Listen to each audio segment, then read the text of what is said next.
प्रिय थियोफिलस, म तिमीलाई हाम्रो माझमा घटेका कुराहरू क्रमैसँग लेखिरहेको छु। तिमीले प्रत्येक कुराको सम्पूर्ण सत्यता जान्न सक्नेछौ।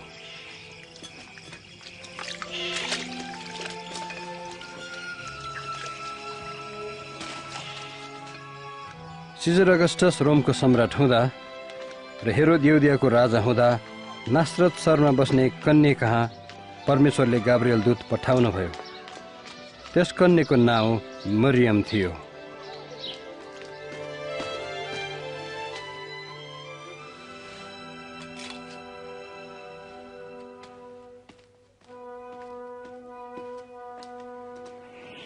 नडराऊ मरियम, किनभने तिमीले परमेश्वरबाट निगाह प्राप्त गरेकी छौ। तिमी गर्भवती हुनेछौ र एउटा छोरो जन्माउने छौ र तिमीले उनको नाम येशू राख्नु। यो कसरी हुन सक्छ? म त कन्या नै छु। पवित्र आत्मा तिमी माथि आउनुहुनेछ, यसै कारण जो जन्मनु हुनेछ परमेश्वरको पुत्र कहलाइनु हुनेछ र उहाँको राज्यको अन्त कहिल्यै हुने छैन। मरियम उनकी दिदी एलिसिबा भेट्न यहुदियाको एउटा शहरमा गइन्। उनी पनि अचम्मसँग गर्भवती भएकी थिइन्। एलिसिबा, मरियम, बहिनी मरियम, तिमी स्त्रीहरूमा धन्यकी हौ र तिम्रो गर्भको फल धन्यको हुनुहुन्छ। हेर, तिम्रो अभिवादन मेरो कानमा पर्ने बित्तिकै बालक मेरो गर्भमा आनन्दले उफ्रियो।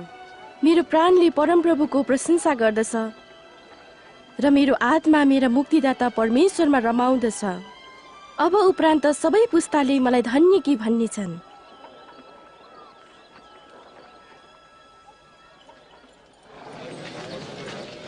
नासरतका सबै मानिसहरूले यो जानुन् कि सिजर अगस्तसको जनसङ्ख्या लिनुपर्ने उर्दी छ। गालिल र यहुदियाका बासिन्दाहरू सबैजना नाउँ दर्ता गराउन आफ्ना पिता पुर्खाहरू जन्मेको सहरमा जानुपर्ने छ।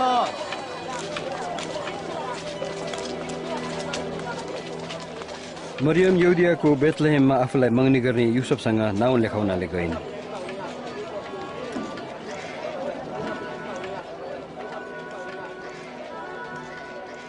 उनीहरूले बेथलेहेममा बस्ने ठाउँ पाएनन् र एउटा गोठमा आश्रय लिए।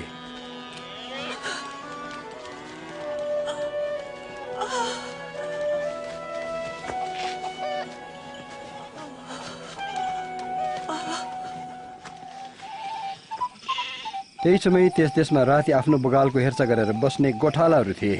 स्वर्गबाट एउटा दूत तिनीहरू कहाँ खडा भए र प्रभुको तेज तिनीहरूका वरिपरि चम्क्यो।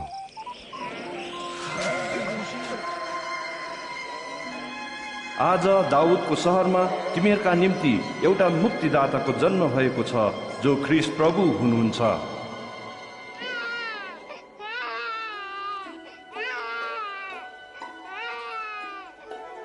गोठालाहरू हतारसँग नयाँ जन्मेको बालकलाई हेर्न गए। मुक्तिदाताको जन्मबारे सुसमाचार सुनाउने पहिला मानिसहरू यिनीहरू नै थिए।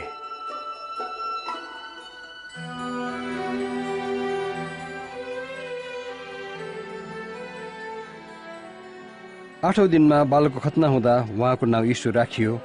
मरियम र युसुफले बालकलाई परमेश्वरको सामुन्ने हाजिर गराउन यरुसलेममा ल्याए। त्यहाँ एकजना धर्मी र भक्तजन थिए जसको नाउँ सिमियोन थियो। परमप्रभुका ख्रीष्टलाई नदेखेसम्म तिमी मर्ने छैनौ भन्ने सूचना उहाँले पवित्र आत्माबाट पाएका थिए। अब हे परमप्रभु, आफ्नो वचन अनुसार तपाईँले आफ्नो दासलाई शान्तिसँग बिदा गर्नुहोस्।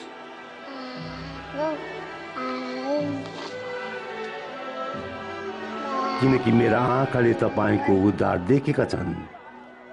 परमेश्वरले यो बालकलाई चुन्नु भएको छ। तिमीहरू दुवै धन्यका हौ।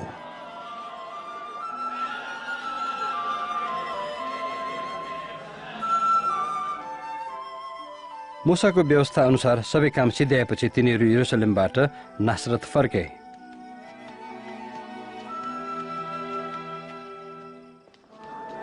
जब यीशु 12 वर्षको हुनुभयो, युसुफ र मरियमले उहाँलाई चाडको रीति अनुसार यरुसलेममा ल्याए। घर फर्किने बेलामा यीशु तिनीहरूसँगै छन् भनी उनीहरूले सोचे, तर उहाँ त्यही नै बस्नुभयो।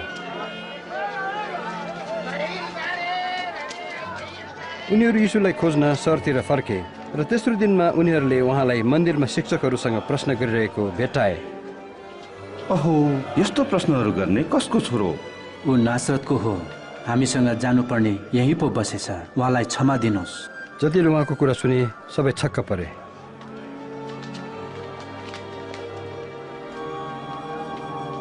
छोरा, किन तिमीले हामीलाई यसो गरेको? हेर, तिम्रो बुवा र म व्याकुल भएर तिमीलाई खोजिरहेका छौँ। तपाईहरूले मलाई किन खोज्नु भएको? के म पिताको घरमा हुनुपर्छ भन्ने कुरा थाहा थिएन?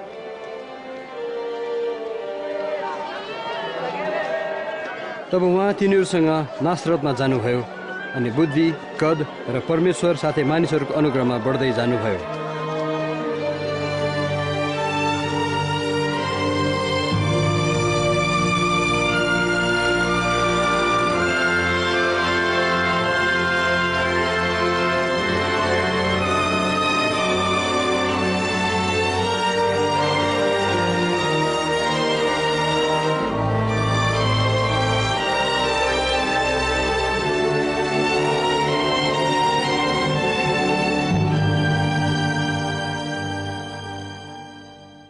सिजर टाइबिरियसको शासनकालको 15औं वर्षमा पन्तियस पिलातुस यहुदियाका बडा हाकिम हुँदा गालिलको शासक हेरोद अनि अन्नास र कायाफाका प्रधान पुजारीगिरीको समयमा परमेश्वरको वचन उजाड स्थानमा यूहन्ना कहाँ आयो। तिनी यर्दन नदीको आसपासमा पापमोचनको निम्ति पश्चातापको बप्तिस्मा प्रचार गर्दै आए। आफ्नो पापहरूबाट फर्क र बप्तिस्मा लेऊ, परमेश्वरले तिमीहरूको पाप क्षमा गर्नुहुनेछ। यशाया अगमवक्ताको पुस्तकमा यसो लेखिएको छ, उजाड स्थानमा एकजना कराउनेको आवाज, परम प्रभुको मार्ग तयार पार, उहाँ हिँड्नको लागि बाटो सिधा बनाऊ, हरेक खोल्सा पुरा,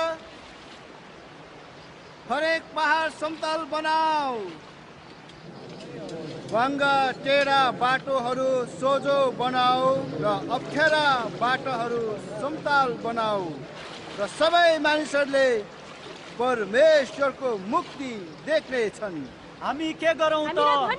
ए सर्पका सन्तान हो, हामी के गरेको तपाईँ चाहनुहुन्छ?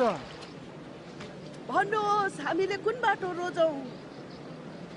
जससँग दुईवटा कमेज छ त्यसले नहुने मानिसहरूलाई एउटा दिइहालोस्, जससँग खानेकुरा छ त्यसले बाँडोस्। गुरुज्यू, हामी कर उठाउनेहरू हौ, हामी के गरौँ? खटाएको भन्दा बढी नलेऊ। अनि हामीहरू चाहिँ हामीले के गरौँ? कसैलाई अत्याचार गरेर नलुट र कसैमाथि झुटो दोष नलगाऊ, आफ्नो तलबमा सन्तुष्ट रहो।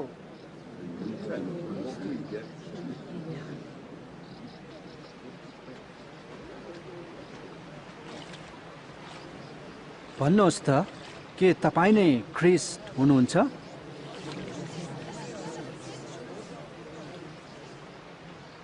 म तिमीहरूलाई पानीले बप्तिस्मा दिन्छु, तर एकजना मभन्दा शक्तिशाली आउँदै हुनुहुन्छ, जसका जुत्ताको फिता खोल्न लायकको म छैन।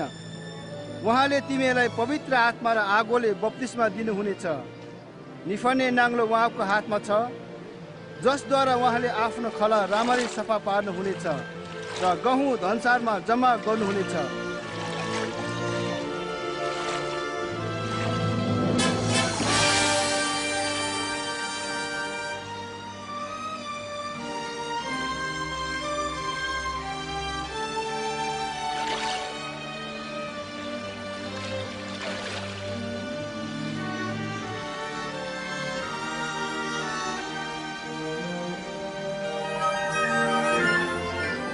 अनि पवित्र आत्मा शारीरिक रूपमा ढुकुर जस्तो यीशुमाथि ओर्लनुभयो।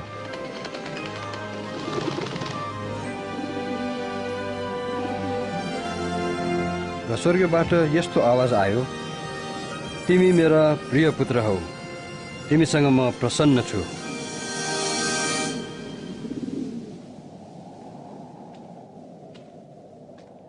जब यीशुले आफ्नो सेवा आरम्भ गर्नुभयो उहाँ प्राय 30 वर्षको हुनुहुन्थ्यो।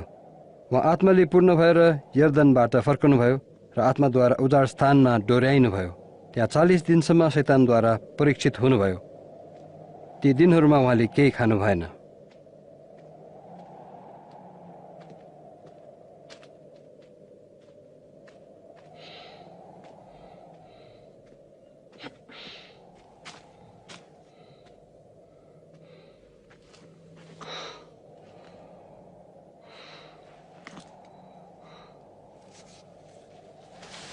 शैतानले उहाँलाई भन्यो, यदि तपाईँ परमेश्वरको पुत्र हुनुहुन्छ भने ढुङ्गालाई रोटी हुने आज्ञा दिनुहोस्।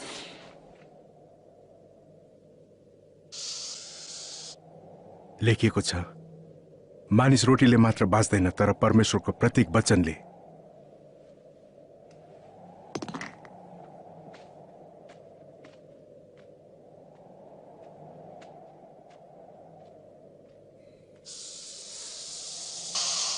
तब शैतानले डाँडामा लगेर संसारका सबै राज्यहरूको एक झलक देखायो।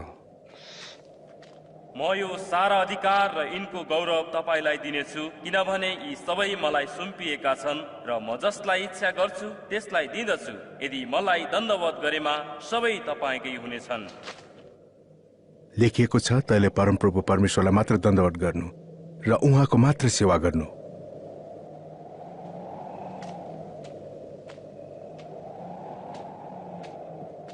तब शैतानले उहाँलाई यरुशलेममा लगेर मन्दिरको अग्लो ठाउँमा राख्यो र उहाँलाई भन्यो, तपाईँ परमेश्वरको पुत्र हुनुहुन्छ भने यहाँबाट हाम फाल्नुहोस्, किनभने लेखिएको छ, परमेश्वरले तिम्रो रक्षा गर्न स्वर्गदूतलाई आज्ञा गर्नुहुनेछ र तिनीहरूले तिमीलाई हात हातै थाम्नेछन् र तिम्रो खुट्टा ढुङ्गामा बजर्ने छैन।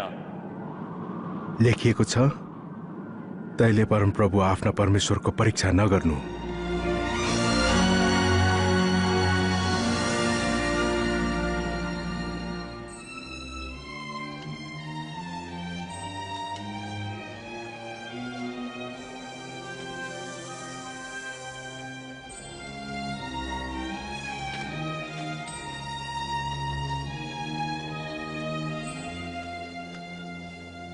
उहाँ आफू हुर्किनु भएको ठाउँ नासरतमा आउनुभयो।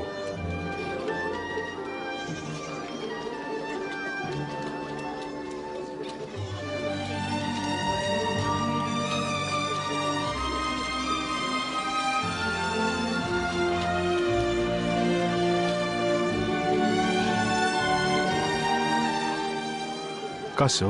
ठिकै छु।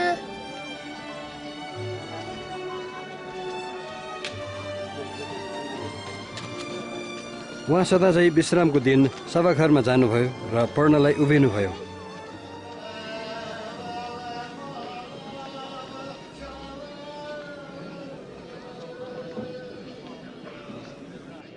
उहाँलाई यशाया अगमवक्ताको पुस्तक पढ्नलाई दिइयो।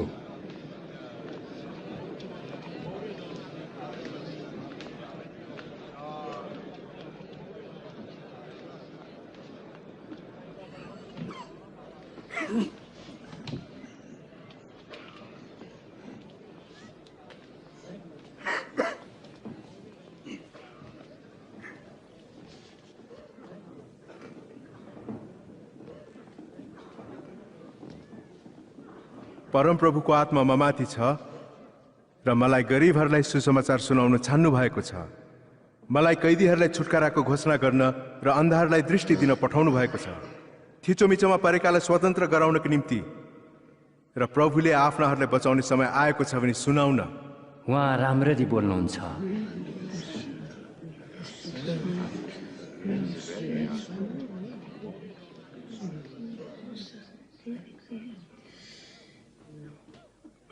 आजको दिन यो धर्मशास्त्र तिमीहरूको सुनाइमा पूरा भएको छ। वचन पूरा भयो, तर ख्रिस्टले मात्र प्रतिज्ञा पूरा गर्न हामीले कसरी जान्ने? साँच्चै नै तिमीहरू मलाई यो उखान भन्ने छौ, ए वैद्य पहिला आफैलाई निको पार। कफरनहुममा तिमीले जे जति गर्यौ भनी हामीले सुनेका थियौँ ती यहाँ पनि गर भनी भन्ने छौ। साँच्चै म तिमीहरूलाई भन्दछु, कुनै पनि अगमवक्ताले उसको त्यसमा स्वागत हुँदैन। यीशुले आफैलाई मानिसहरूलाई बचाउने ख्रिस्ट परमेश्वरको अभिषिक्त जन भनी परिचय दिनुभयो, तर यहुदीहरूले उहाँलाई ख्रिस्ट भनी ग्रहण गरेनन्। तिनीहरूले उहाँलाई अग्लो भिडबाट खसाल्न खोजे र उहाँ मानिसहरूको भिडबाट छिरेर जानुभयो।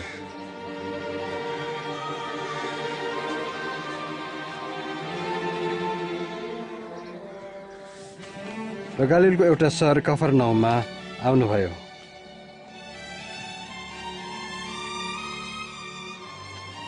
देशको चारैतिर रोमीहरूको शासन थियो।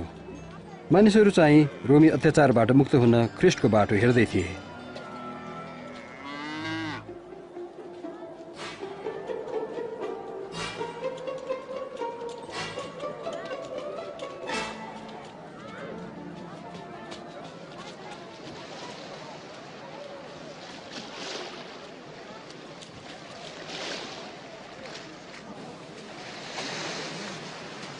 तिमीलाई शान्ति होस्। गुरुज्यू, तपाईँलाई पनि। सिमोन, म तिम्रो डुङ्गामा आउन सक्छु? किन नआउनु? उहाँ जानुहुन्छ कि जानुहुन्न? हामीलाई भन्नुहोस्, हामीलाई भन्नुहोस्। हामीलाई केही भन्नुहोस्। यीशु, हामीलाई भन्नुहोस्।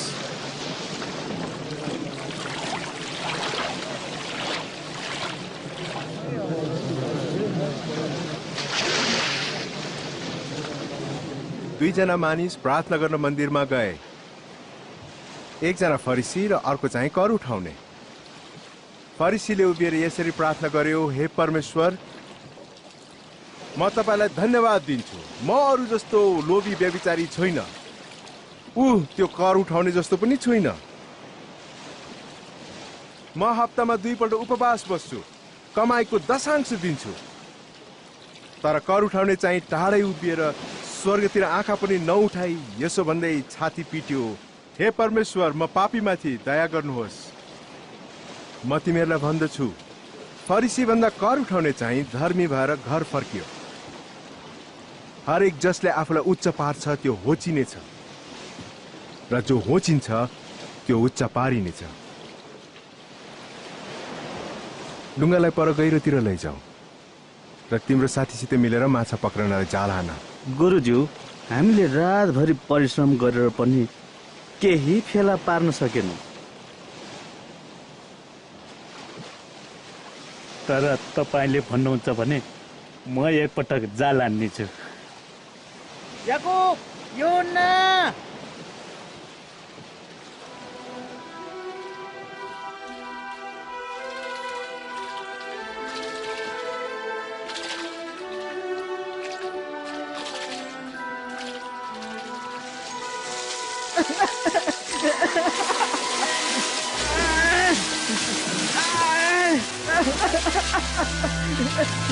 याकुब, योना, तिमीहरूको टुङ्गा पनि यहाँ ल्याऊ त। कति धेरै लाऊ, अब के गर्ने होला यति धेरै?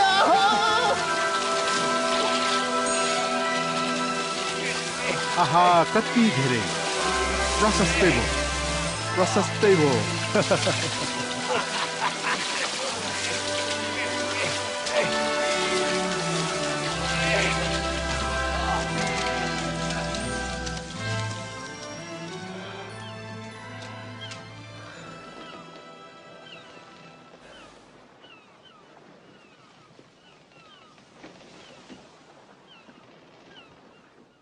हे प्रभु, मबाट टाढा हुनुहोस्, किनकि म पापी हुँ। नडराऊ, अबदेखि तिमीले मानिसहरू पक्रिनेछौ।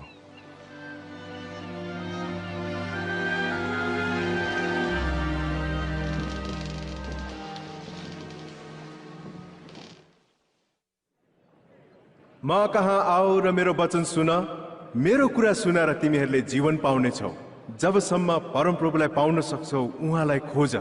उहाँ नजिक हुनुहुँदा नै उहाँलाई पुकार र दुष्टहरूले आफ्नो बाटो र अधर्मीहरूले आफ्नो विचार त्यागुन् र परमप्रभुतिर फर्कुन्। उहाँले तिनीहरूलाई कृपा गर्नुहुनेछ र तिनीहरूले क्षमा पाउनेछ र शान्तिमा डोर्याइनेछ। उहाँ आउनु हुँदैछ, हेर, उहाँ यहाँ हुनुहुन्छ। यीशु, यीशु, म बिन्ती गर्छु, मेरो छोरीलाई बचाइदिनुहोस्। गुरुज्यू, दया गर्नुहोस्, 12 वर्षकी छोरी मर्न लागेकी छ, दया गरी चाँडो आउनुहोस्। एरस, म दुखित छु। यीशु, तपाईँकी छोरी मरिसकी, अब गुरुलाई कष्ट नदिनुहोस्। डराउनु पर्दैन, विश्वास मात्र गर, तिनी बाँच्नेछिन्।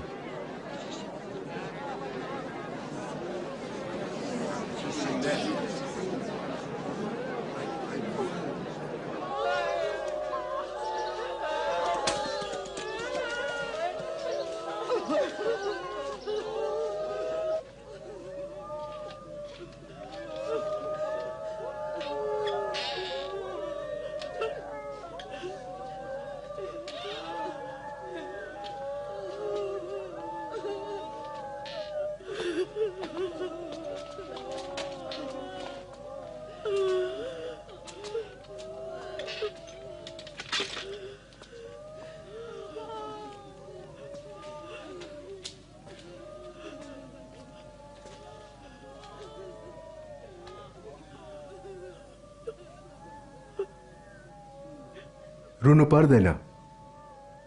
ऊ मरेकी छैन, तर निदाएकी छे।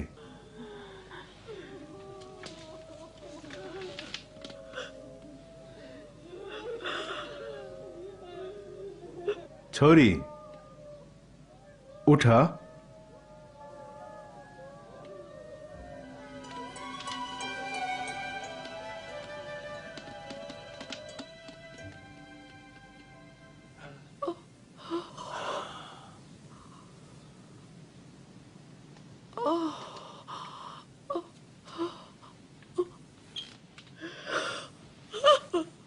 उसलाई केही खान देऊ।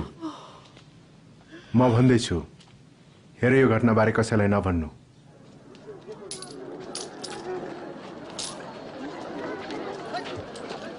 यी कुरापछि उहाँले एकजना कर उठाउने मत्ती नाम भएको लेवीलाई भन्सारमा बसिरहेको देख्नुभयो।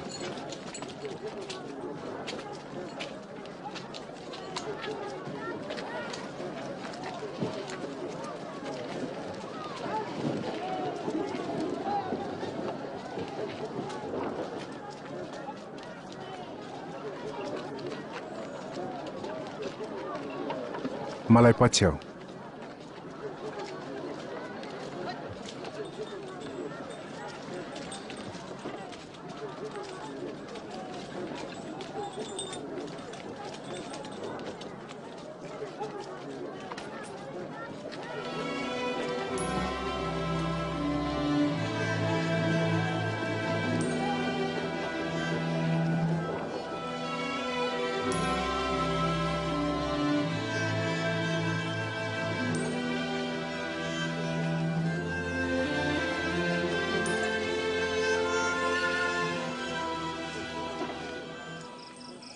ती दिनमा यीशु डाँडामा प्रार्थना गर्न जानुभयो र सारा रात प्रार्थनामा बिताउनुभयो।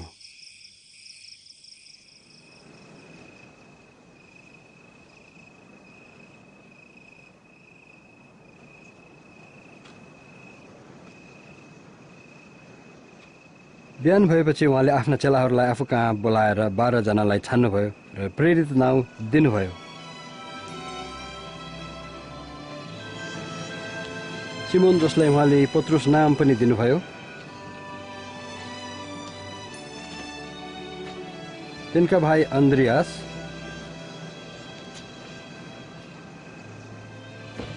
याकुब,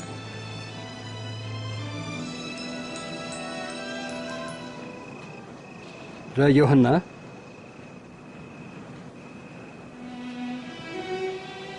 फिलिप र बर्थोलोमाई, मत्ती,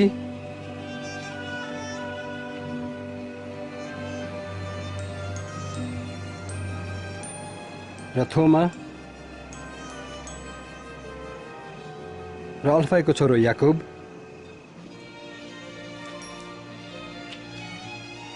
सिमोन जसलाई उग्रपन्थी भनिन्थ्यो, याकुबका छोरा यहुदा र यहुदा इस्करियोती जो विश्वासघाती भयो।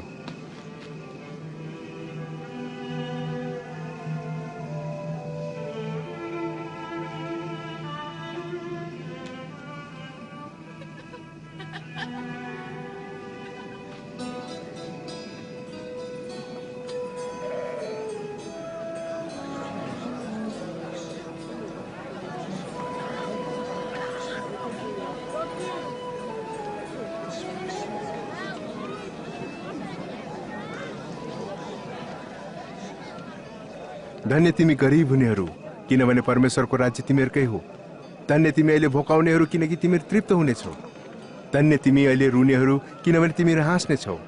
धन्य तिमीहरू जब मानिसहरूले तिमीहरूलाई मानिसको पुत्रको निम्ति घृणा, बहिष्कार र गिल्ला गर्नेछन् र दुष्ट भनी तिमीलाई अपमान गर्नेछन्, त्यस दिन रमाओ र खुसीले उफ्र, किनभने स्वर्गमा तिमीहरूको इनाम ठुलो हुनेछ, कारण तिमीहरूका पुर्खाहरूले अगमवक्ताहरूलाई त्यसै गरेथे।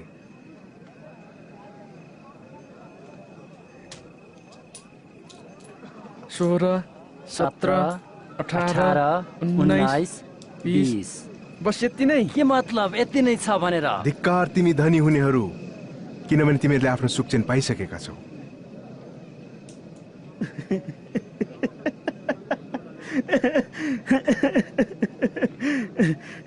धनी हुन नचाहने त पागलै होला। धिक्कार तिमी अहिले हाँस्नेहरू, किनभने तिमीहरू विलाप गर्नेछौ। धिक्कार तिमीहरूलाई जब मानिसहरूले तिम्रो प्रशंसा गर्नेछन्, किनकि यसरी नै तिनीहरूका पुर्खाहरूले झुटा अगमवक्तालाई गरेथे। तर तिमी सुन्नेहरूलाई म भन्दछु, आफ्ना शत्रुलाई प्रेम गर, घृणा गर्नेलाई भलाइ गर, सराप्नेहरूलाई आशीर्वाद देऊ र अनादर गर्नेहरूको निम्ति प्रार्थना गर।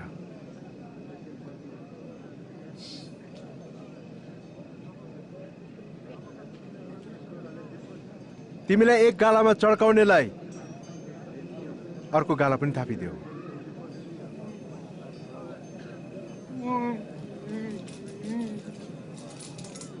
र तिम्रो खास्टो खोज्नेलाई तिम्रो दौरा पनि लान देऊ।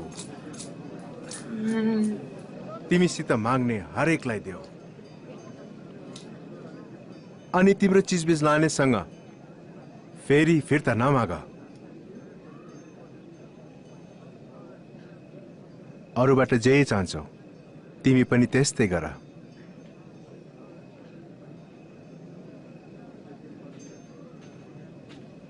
प्रेम गर्नेहरूसित मात्र प्रेम गर्दछौ भने तिमीहरूलाई के लाभ भयो? किनभने पापीहरूले पनि त्यसै गर्छन्। भलाइ गर्नेलाई मात्र भलाइ गर्दछौ भने तिमीहरूलाई के लाभ भयो? किनकि पापीहरूले पनि त्यसै गर्छन्। कसरी तिनलाई छुन सक्नु भएको होला? कसरी कुरा गर्न सक्नु भएको? यो भएन।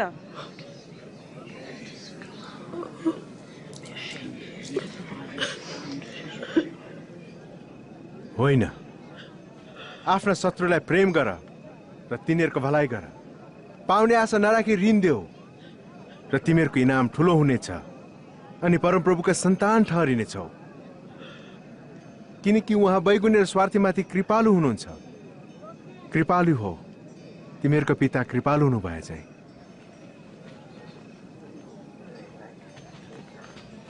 येशू हामीलाई बचाउनुहोस्। अरूको न्याय नगरेर तिमीहरूको पनि न्याय गरिने छैन। अरूलाई दोषी नठहराऊ र तिमीहरू दोषी ठहराइने छैनौ। क्षमा गर र तिमीहरूलाई पनि क्षमा दिइनेछ। हे प्रभु, हामीलाई डोराउनुहोस्।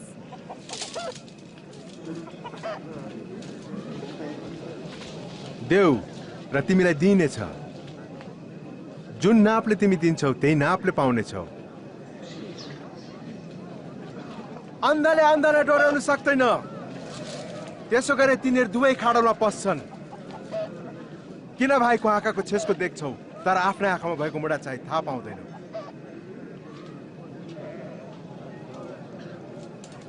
गुरुज्यू, हामीलाई डोर्याउनुहोस्। प्रभु, हामीलाई तपाईँको खाँचो छ।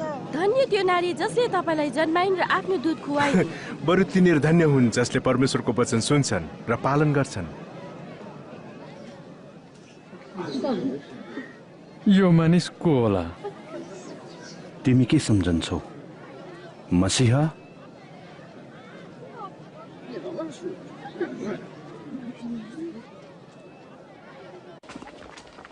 यो फरिसीले उहाँलाई भोजन गर्न निम्ति दिए। यीशु त्यस फरिसीको घरमा खाना बस्नुभयो। केटाकेटी हो, तिमीहरू जाऊ भनेर सुनेनौ? तिमीहरू जाऊ, पाएसम्म बदमासी गर्न खोज्छन् यिनीहरू। त्यसले यहाँ के गरिरहेकी छे? मलाई थाहा छैन।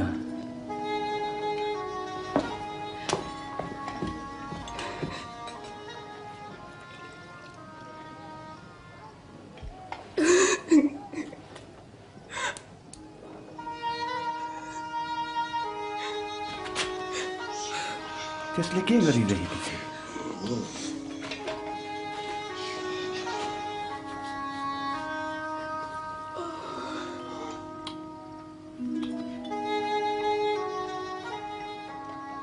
यदि यिनी साँच्चै अगमवक्ता हुँदा हुन् त यिनलाई छुने स्त्री को हो भनी जान्ने थिए र त्यसले कस्तो पापपूर्ण जीवन जिउँछे भन्ने थाहा पाउने थिए। म यस स्त्रीलाई चिन्छु सिमोन।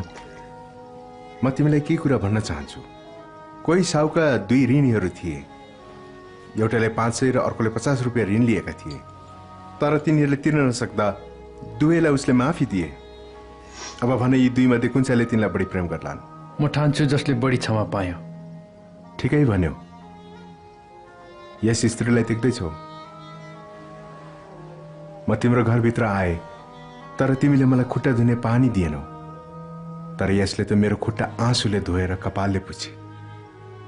तिमीले मलाई चुम्बन गरेनौ तर यसले त यहाँ आएदेखि मेरो खुट्टा चुम्न छोडेकी छैन। तिमीले मेरो शिरमा तेल घसिदिएनौ तर यसले त मेरो खुट्टामा अत्तर घसेकी छे। यसैले म भन्छु यसका पापहरू क्षमा भएका छन् किनकि यस स्त्रीले बढी प्रेम देखाए।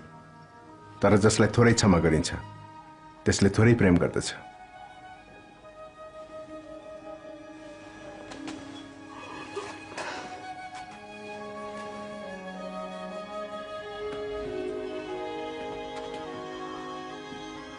तिम्रो पाप क्षमा भएका छन्। तिम्रो विश्वासले उद्धार पायो। शान्ति साथ जाऊ।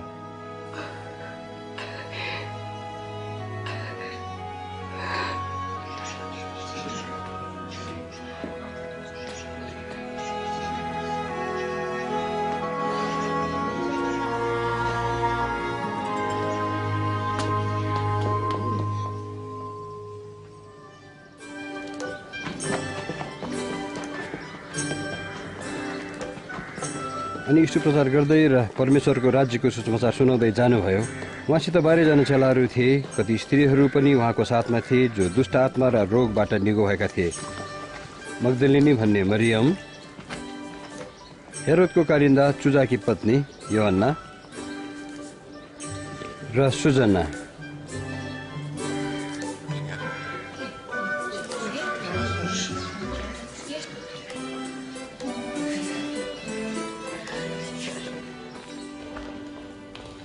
रोमीहरूले नियुक्त गरेका शासक हेरोदले योहन्ना बप्तिस्मा दिनलाई जालखानमा हालेका थिए कारण उनले आफ्नो भाइको पत्नी राखेकोमा दोष दिएका थिए। ठिकै छ। येशू नैनको ढोकामा आइपुग्दा एउटा लास त्यहाँ लगिँदै थियो। त्यो लास एउटी विधुवीको एकमात्र छोरोको थियो। येशूले त्यस विधुवीलाई देख्नुभयो र उहाँको हृदय दयाले भरियो। उहाँले अर्थी छोएर भन्नुभयो, हे युवक, म तिमीलाई भन्दछु उठ। तब त्यो मरेको युवक उठेर बस्यो। येशूले त्यसलाई आमाको जिम्मा लगाउनु भयो। उहाँलाई सोधा, यूहन्नाले भनेका आउनेवाला के तपाईँ नै हुनुहुन्छ कि हामी अरू कसैको प्रतीक्षा गरौँ?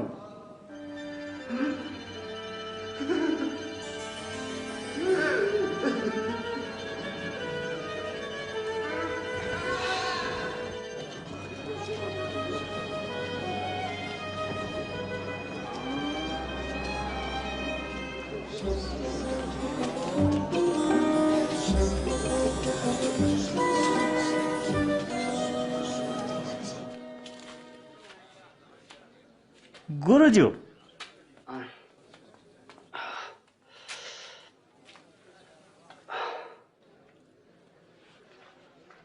गुरुज्यू, बप्तिस्मा दिने यूहन्नाले हामीलाई यो सोध्न पठाएका छन्, जो आउनु हुनेछ के तपाईँ उहाँ नै हुनुहुन्छ कि हामी अरू कसैको प्रतीक्षा गरौँ? चाउ जे देख्यो र सुने त्यो यूहन्नालाई भनिदेऊ। अर्थात् अन्धाहरूले दृष्टि पाउँछन् र अङ्गडाहरू हिँड्छन्। त्यो धन्य हो जसले मेरो शङ्का गर्दैन।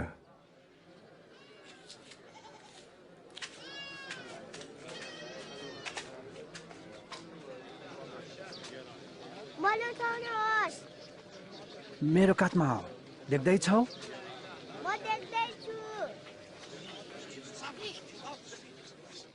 एउटा किसान बिउ छर्न निस्क्यो र छर्दा हुँदै कोही बाटोको छेउमा परेर ती मानिसका खुट्टाले कुल्चिए र आकाशका चराचुरुङ्गीले खाइदिए। अरू बिउ ढुङ्गेनी जमिनमा परे र ती उम्रिने बित्तिकै सुके किनकि त्यो जमिन सुक्खा थियो। कोही बिउ काँडाको झाङमा परे र काँडाको झाङ बढेर आयो र बिरुवालाई बढ्नै दिएन। कति चाहिँ असल जमिनमा परे, त्यहाँ बिरुवाहरू उम्रे र बढे र 100 गुना फल फलाए।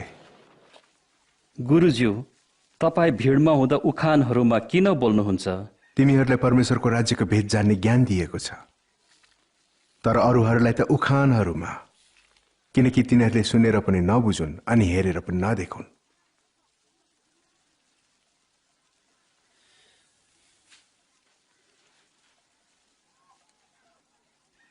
उखानको अर्थ यही हो।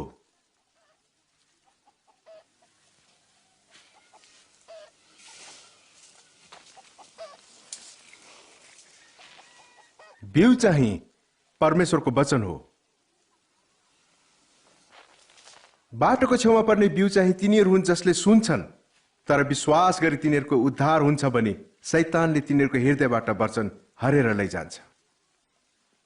ढुङ्गेनी जमिनमा पर्ने चाहिँ तिनीहरू हुन् जसले सुन्छन् र खुसी साथ वचन ग्रहण गर्छन्, तर तिनको जरा नहुनाले केही समयको लागि विश्वास गर्छन्, तर परीक्षाको बेलामा चाहिँ पछि हट्छन्। काँडाहरूका बीचमा पर्ने बिउ चाहिँ तिनीहरू हुन् जसले सुन्छन्, तर चिन्ता, धन, जीवनको सुख चैनमा परेर निसासिन्छन् र तिनमा फल पाक्न पाउँदैन। तर असल जमिनमा पर्नेहरू चाहिँ तिनीहरू हुन् जसले वचन सुनेर असलसँग र भला हृदयमा त्यसलाई जोगाइराख्छ र धीरजसित फल फलाउँछन्।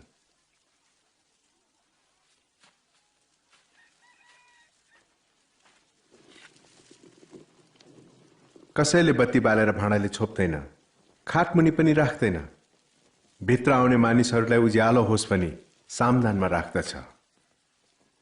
कुनै कुरा लुकाएर राख्न सकिँदैन जो प्रकट हुँदैन, अनि कुनै कुरा गुप्तमा रहँदैन जो प्रकाशमा आउँदैन। यसकारण होशियार रहौ, तिमीहरू कसरी सुन्छौ, किनकि जससँग छ त्यसलाई अझ दिइनेछ, जससँग छैन र त्यससँग छ भने त्यसले ठान्छ त्यो पनि त्यसबाट खोसिनेछ। गुरुज्यू, तपाईका आमा र भाइहरू तपाईलाई भेट्न बाहिर आएका छन्। मेरी आमा र भाइहरू ती हुन् जसले परमेश्वरको वचन सुन्छन् र पालन गर्छन्।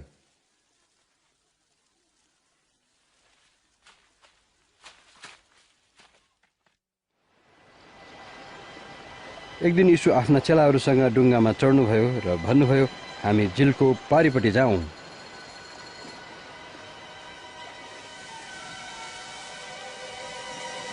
डुङ्गामा जाँदै गर्दा उहाँ निदाउनुभयो।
तिमीहरूको विश्वास खोइ।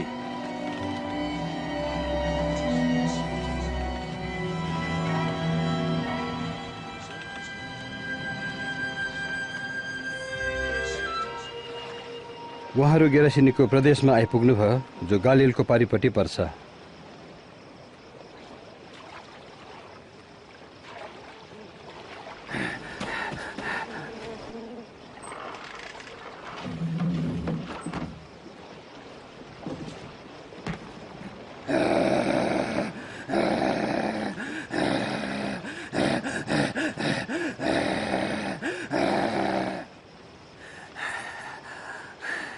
येशू, ए सर्वोच्च परमेश्वरको पुत्र, तपाईँको मसँग के काम? म बिन्ती गर्दछु, मलाई नसताउनुहोस्। तेरो नाउँ के हो?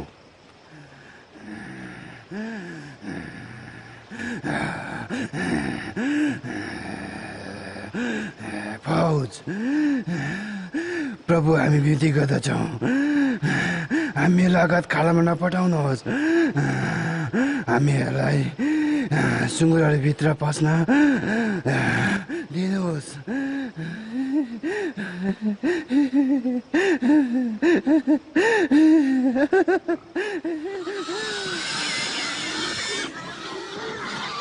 ए, फर्केर आइज। रोक, फर्की। भूतहरू त्यस मानिसबाट निस्केर फर्की सुँगुरहरूभित्र पसे।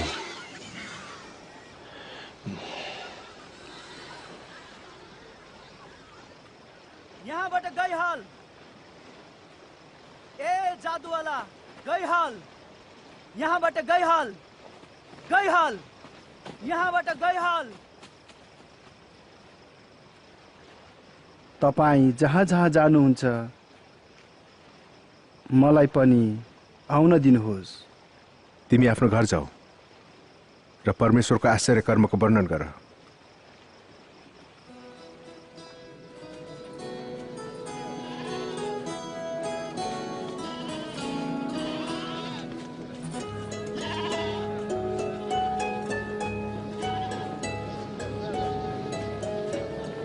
यीशु र उहाँका चेलाहरू बेत्सेदा फर्के।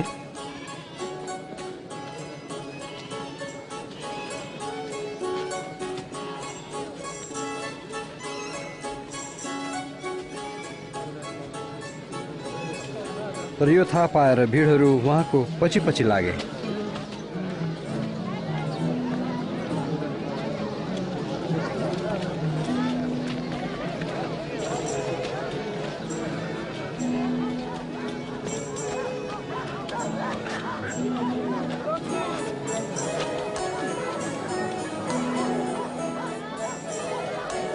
त्यसपछि दिन ढल्कदै गयो।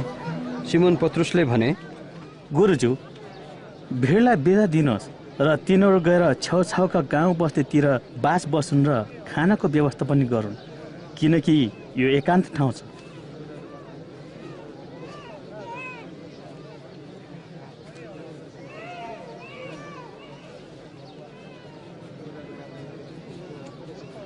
तिमीहरूले नै तिनीहरूलाई खाना देऊ। हामीसँग त 5वटा रोटी र 2 माछा बाहेक अरू छैन।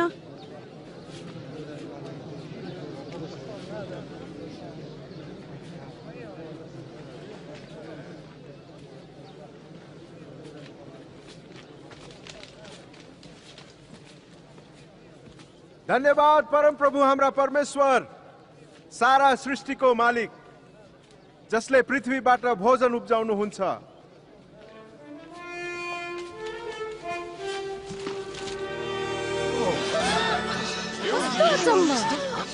विश्वासै गर्न नसकिने।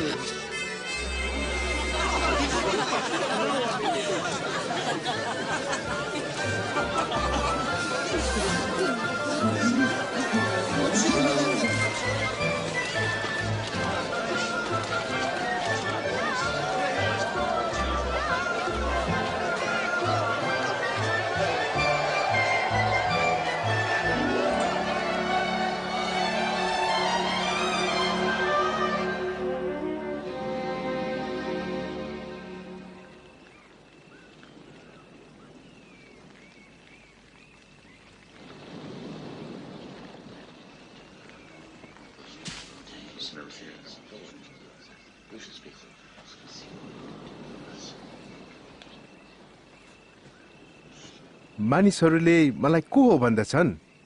कसैले बप्तिस्मा दिने यूहन्ना, अनि अरू कतिले चाहिँ एलिया, अनि अरूहरूले पहिलेका कोही अगमवक्ता मध्ये एकजना फेरि उठेर आए भनी भन्दछन्। तर तिमीहरू चाहिँ म को हुँ भन्दछौ?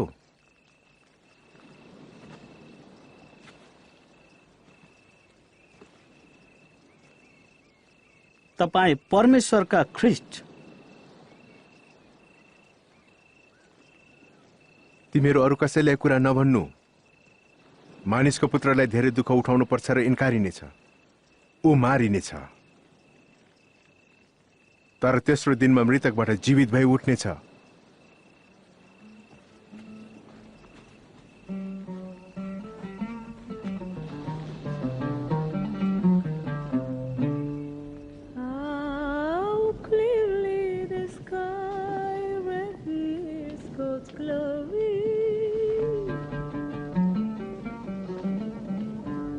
Each day announces it to the following day. Each night repeats it to the next.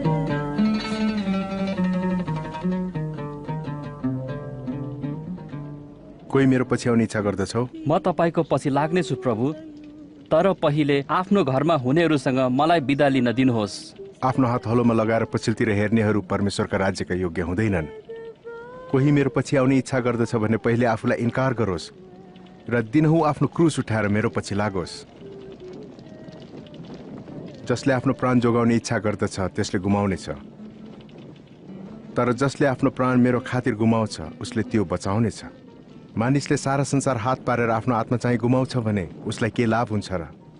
यदि कोही म र मेरा वचनदेखि शर्माउँछ भने मानिसको पुत्र पनि आफ्नो पिताको महिमामा दूतहरूसँग आउँदा त्यससँग शर्माउनु हुनेछ।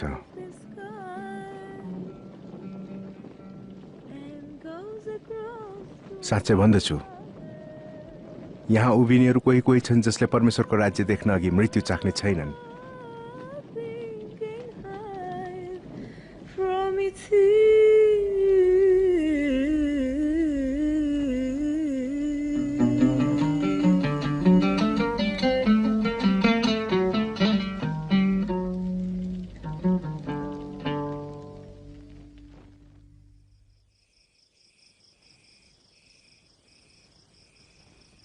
तब यूहन्ना याकूब र पत्रुसलाई साथमा लिएर यीशु प्रार्थना गर्नलाई डाँडामा उक्लनुभयो।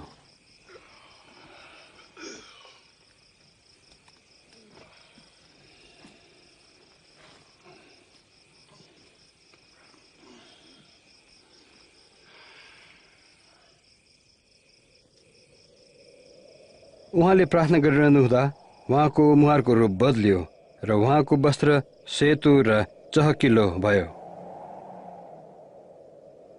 अचानक उहाँसँग मोसा र एलिया स्वर्गीय महिमामा देखा परे। उनीहरू उहाँसँग बातचित गरिरहेका थिए। तपाईले परमेश्वरको योजना पूरा गर्नुहुनेछ। तपाईँ यरुसलेममा मर्नुपर्नेछ।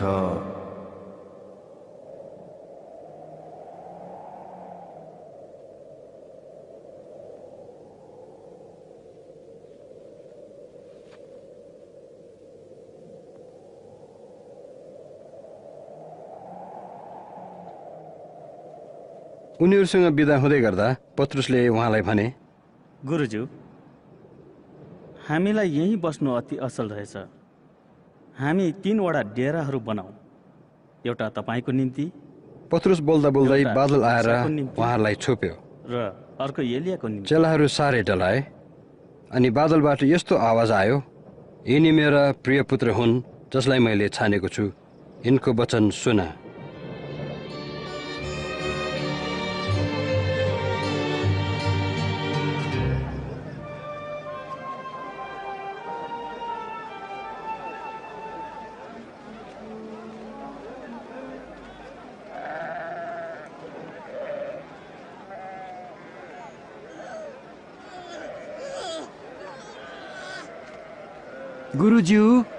गुरुज्यू, म बिन्ती गर्छु मेरो छोरामाथि दया गर्नुहोस्। कृपया उमाथि दया गर्नुहोस्। त्यो मेरो एउटै मात्र छोरा हो। तपाईँका चेलाहरूसँग दुष्टात्मा निकालिदिनु भनेर बिन्ती गरेँ, तर तिनीहरूले सकेनन्। ए अविश्वासी र हठी पुस्ता हो, म कहिलेसम्म तिमीहरूसँग रहँला र सहन गरौँ? तिम्रो छोराले यहाँ ल्याऊ।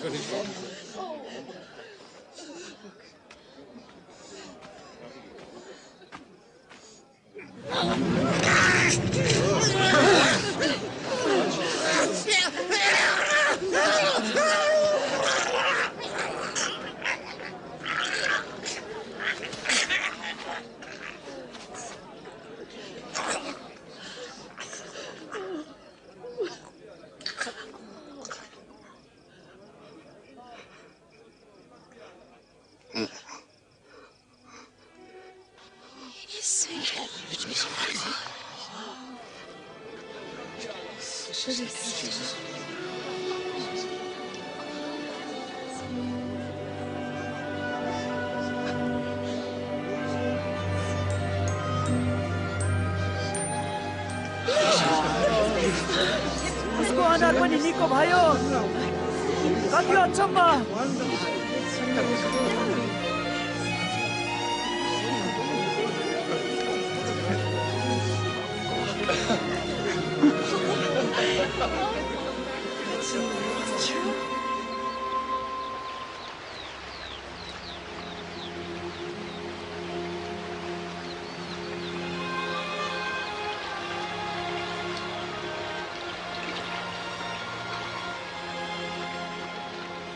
यूहन्नाले आफ्ना चेलाहरूलाई सिकाए चाहिँ हामीलाई पनि प्रार्थना गर्न सिकाउनुहोस्।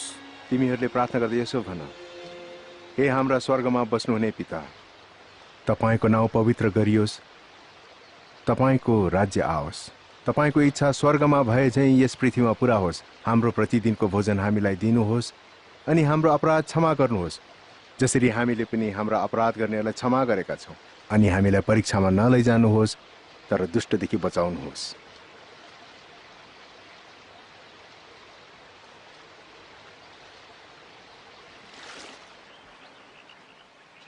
माग, तिमीहरूलाई दिइनेछ, खोज, तिमीहरूले भेटाउने छौ, घचघचाउ, तिमीहरूको निम्ति उघारिनेछ। किनभने जसले माग्छ त्यसले पाउँछ, जसले खोज्दछ त्यसले भेटाउँछ, जसले घचघचाउँछ त्यसको निम्ति उघारिनेछ।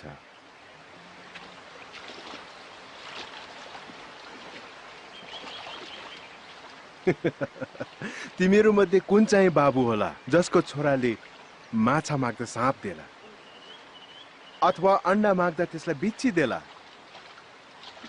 तिमीहरू दुष्ट भइकन पनि आफ्ना छोराछोरीलाई असल कुरो दिन जान्दछौ भने तिमीहरूका स्वर्गीय पिताले उहाँसँग माग्नेहरूलाई कति बढ्ता गरेर पवित्र आत्मा दिनुहुन्छ। यसैले म भन्छु, आफ्नो प्राणको निम्ति के खाऊँ र शरीरको निम्ति के पहिरौँ भनी चिन्तित नहो, किनकि प्राण भोजन भन्दा र शरीर वस्त्र भन्दा ठूलो हो। कागहरूलाई विचार गर, तिनीहरू न त छर्दछन् न कटनी गर्छन्, तिनीहरूको न त भण्डार न ढुकुटी नै छ, तर पनि परमेश्वरले तिनलाई खुवाउनुहुन्छ। तिमीहरू चराचुरुङ्गी भन्दा ज्यादै बढी मोलका छौ।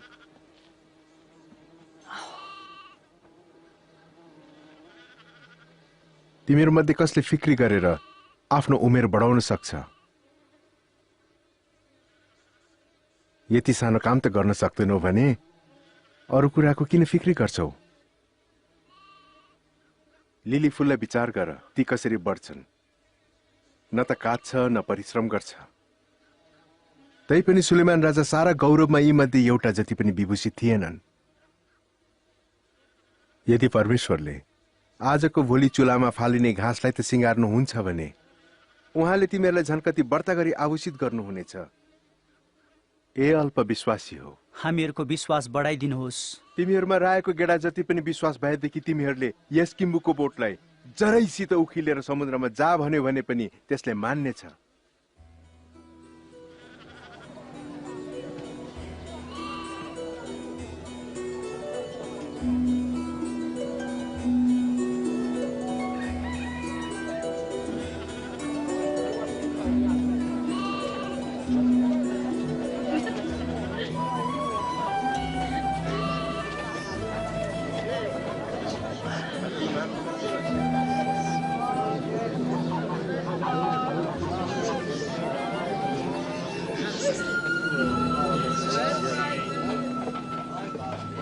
पाप गर्न लाउने परीक्षाहरू अवश्य आउँछन्, तर धिक्कार त्यस मानिसलाई जसद्वारा ती आउँछन्।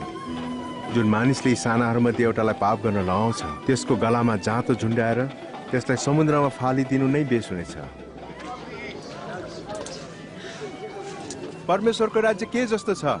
यो यस्तो छ, एउटा मानिसले राएको गेडा ल्याएर खेतमा रोप्यो, त्यो बढेर एउटा रुख भयो र आकाशका चराचुरुङ्गीहरूले त्यसका हाँगामा गुण बनाए। मैले त तपाईको कुरै बुझिन। तिमी किन कर उठाउने र पापीहरूसँग यसरी बसेर खानपिन गर्दछौ? निरोगीहरूलाई त वैद्यको खाँचो पर्दैन, तर रोगीहरूलाई मात्र।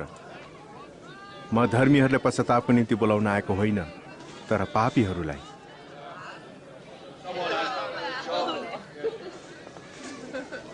हामीलाई अझै स्वर्ग राज्यको बारेमा बताउनुहोस्, हामी सुन्न चाहन्छौँ। सानो बगाल न डराऊ, किनभने तिमीहरूलाई राज्य दिन तिमीहरूका पिता प्रसन्न हुनुहुन्छ। तिमीहरूको सम्पत्ति बेचेर गरिबहरूलाई भिक्षा देऊ। थोत्रा नहुने थैलाहरू बनाऊ र नष्ट नहुने धन स्वर्गमा सञ्चय गर, जहाँ कहिले पनि नष्ट हुने छैन। किनभने त्यहाँ न त चोरले लैजान्छ, न त किराले नष्ट गर्छ। जहाँ तिम्रो धन छ त्यही तिम्रो मन हुन्छ।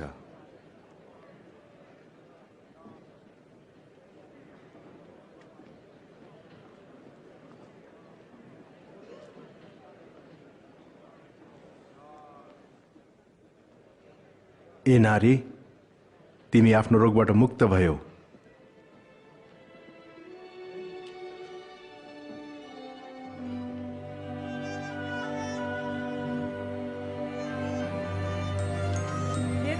हेर त्यो निको भई अचम्म भयो। हेर त त्यो निको भई अचम्म भयो। आएर हेर। परम प्रभुको स्तुति होस्। परमेश्वरले तपाईलाई सुखी राखोस् गुरुज्यू। काम गर्नको निम्ति 6 दिन दिइएको छ, त्यसकारण यी 6 दिनभित्र आएर निको हौ, तर विश्रामको दिनमा होइन। ए कप्टी हो, तिमीहरू मध्ये कसले विश्रामको दिनमा आफ्नो गोरुकी गदा फुकाएर पानी पियाउन लैजाँदैन? यो अब्राहमकी छोरी जो 18 वर्षसम्म शैतानको बन्धनमा जकडेकी थिई, विश्रामको दिन हुँदैमा के तिनी निको नहुनु?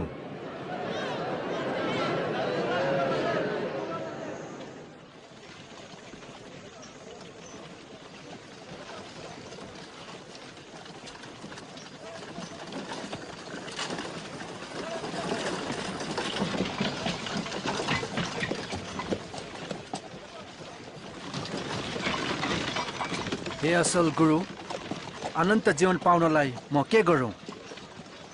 तिमी मलाई किन असल भन्दछौ? एक परमेश्वर बाहेक कोही असल छैन। तिमी आज्ञाहरू त जान्दछौ, व्यभिचार नगर्नु, हत्या नगर्नु, झुटा गवाही नदिनु, आफ्नो बाबुआमाको आदर गर्नु। यी सबै त मैले युवा अवस्थादेखि नै पालन गर्दै आएको छु। तिमीलाई अझै एक कुराको अभाव छ। तिमीसँग भएका सबै चिज बेचेर गरिबहरूलाई बाँडिदेऊ र तिमीलाई स्वर्गमा धन हुनेछ।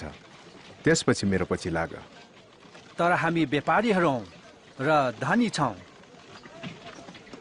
धनीहरू परमेश्वरको राज्यमा कति कठिनसँग प्रवेश गर्दछन्। धनी मानिसलाई परमेश्वरको राज्यमा प्रवेश गर्नुभन्दा त ऊँटलाई सियोको नाथ्रीबाट छिर्न सजिलो हुन्छ।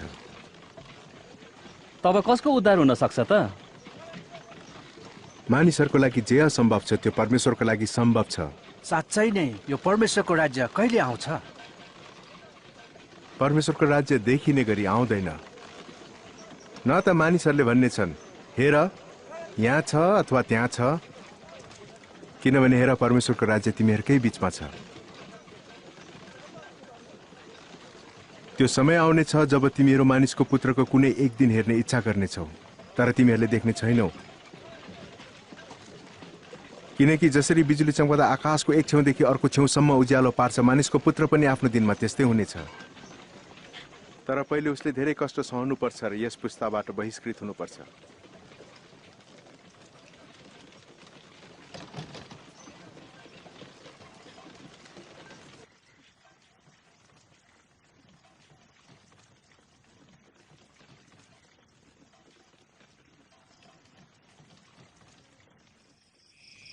व्यवस्थाबाट एउटा सानो कुरा मेटिन भन्दा स्वर्ग र पृथ्वी टलिजान सजिलो छ।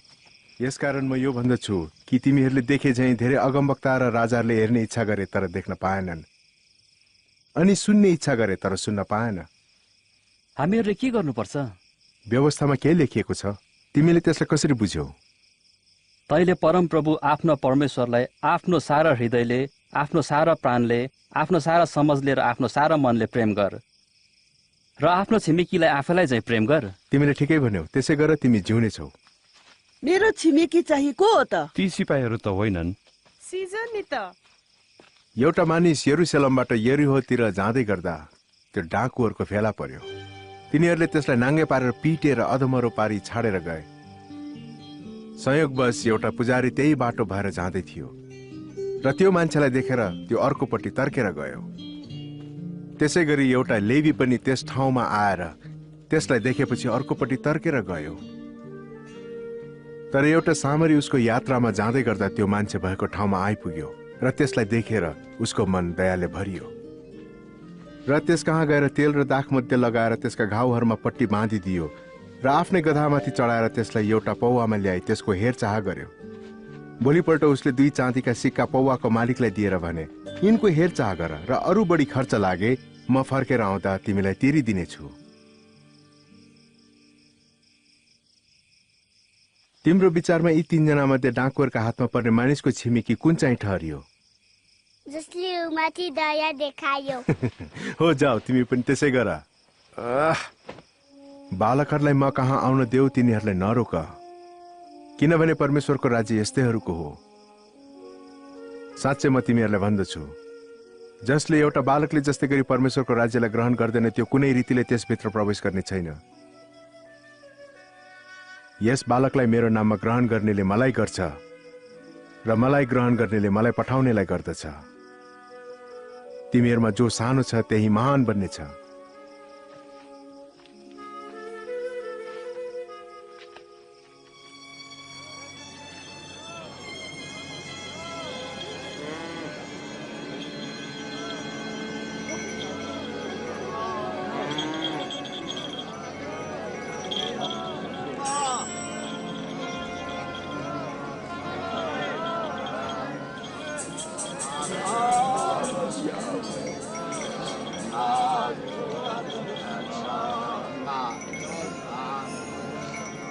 ए सुन्नुहोस् त, यहाँ के हुँदैछ? नासरतका येशू यतैबाट जाँदै हुनुहुन्छ।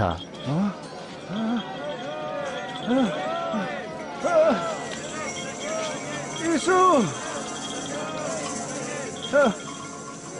हे येशू, दाउदको पुत्र, म माथि दया गर्नुहोस्।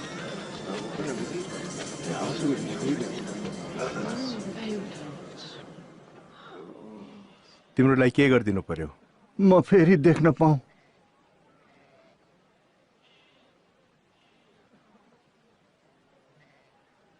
देख्ने भइजाऊ। तिम्रो विश्वासले तिमी निको भयो। म देख्दैछु, म देख्दैछु, म देख्दैछु।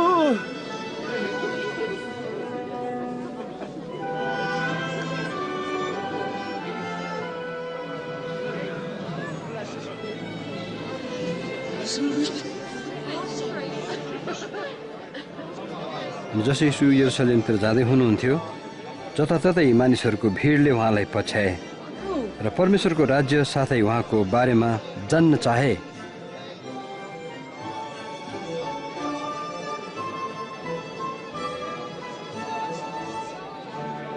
यिनी साँच्चै नै अगमवक्ता रहेछन्। हे मेरा परमेश्वर, हे गुरुज्यू, मलाई बचाउनुहोस्।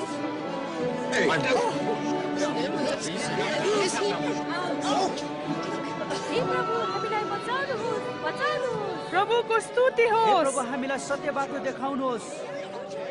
मानिसहरूले उहाँलाई प्रभु र गुरु भनी स्वीकार गरिरहेका थिए। यरिहो सहरमा जक्कै नाउँ भएको कर उठाउने मानिस थियो। भिडको कारण उसले यीशुलाई देख्न सकेन र रुखमा चढेर उहाँलाई हेर्न थाल्यो। ए जक्कै, छिटो लिएर आऊ, आज मलाई तिम्रो घरमा बस्नु परेको छ। मेरो घरमा? यस्तो पापीको घरमा को जान्छ? जक्कैले यीशुलाई कसरी चिन्यो?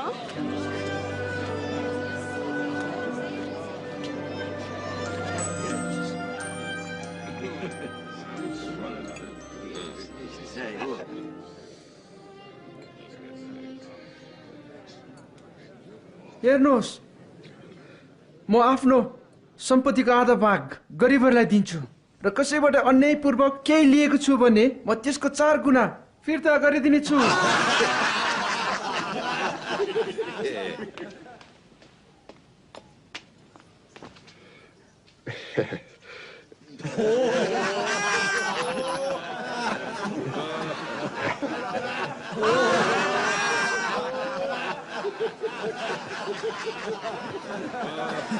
मलाई विश्वास लागेन एउटा कर उठाउनेले कर फिर्ता दिइरहेको छ असम्भव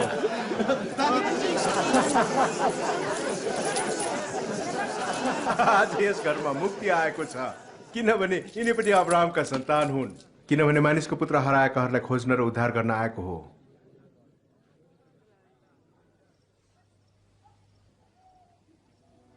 हेर हामीहरू यरुशलेमतिर जाँदैछौँ। मानिसको पुत्रको विषयमा अगमवक्ताहरूले लेखेको सबै कुरा पूरा हुनेछ किनभने ऊ अन्य जातिहरूको हातमा सुम्पिनेछ र तिनीहरूले उसको गिल्ला गर्नेछन्, उसँग दुर्व्यवहार गर्नेछन् र उसलाई थुक्नेछन्। तिनीहरूले उसलाई मार्नेछन् अनि तेस्रो दिनमा ऊ फेरि जीवित भई उठ्नेछ।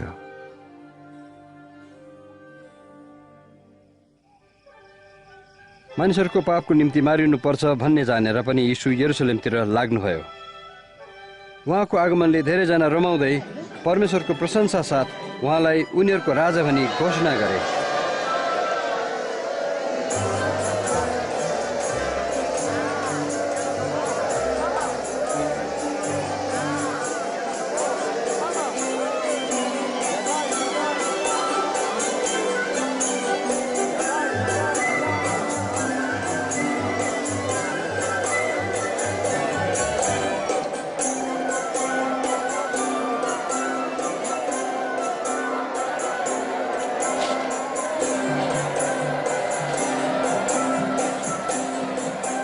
गुरुजू तपाईको चेलाहरू चुप लागुन् भनी आज्ञा गर्नुहोस्। म भन्दछु यिनीहरू चुप लागे भने यी ढुङ्गाहरूले नै कराउन थाल्नेछन्।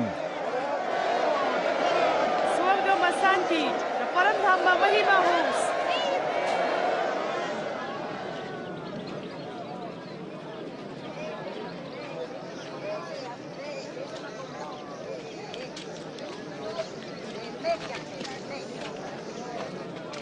यीशु यरुशलेमको नजिक आइपुग्नुभयो र सहरलाई देखेर उहाँ त्यसको निम्ति रुनुभयो र भन्नुभयो,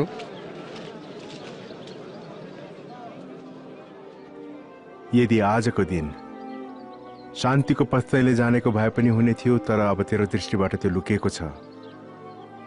किनकि तमाथि यस्ता दिन आउनेछन् जब तेरा शत्रुहरूले तेरो वरिपरि मोर्चा बाँधेर घेरा हाल्नेछन् र सबैतिरबाट तँलाई थुनेर नष्ट गर्नेछन्। एउटा ढुङ्गामाथि अर्को ढुङ्गा पनि यहाँ छोडिने छैन, किनकि तैँले परमेश्वरको कृपा दृष्टिको समयलाई चिन्न सकिनस्।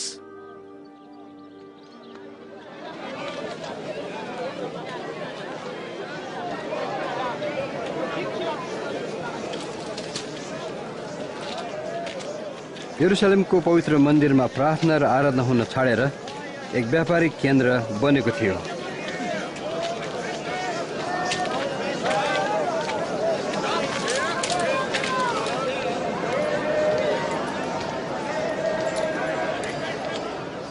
पाँच, छ, सात, आठ, 9, 10, 11, 12, 13, 14, 15, 16, 17, 18, 19, 20, 21, 22, 23, 24, 25।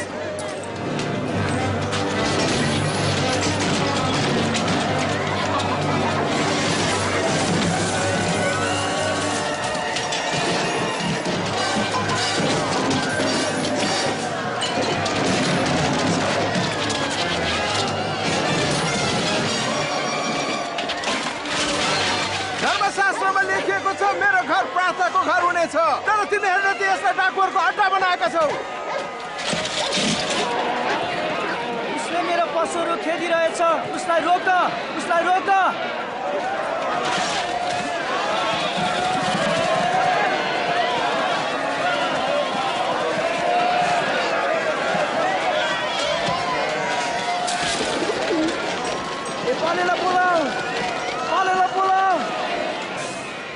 मानिसहरूले यीशुलाई राजा भनी घोषणा गरेका कति राजनैतिक र धार्मिक अगुवाहरू उहाँको विरुद्धमा खडा भए।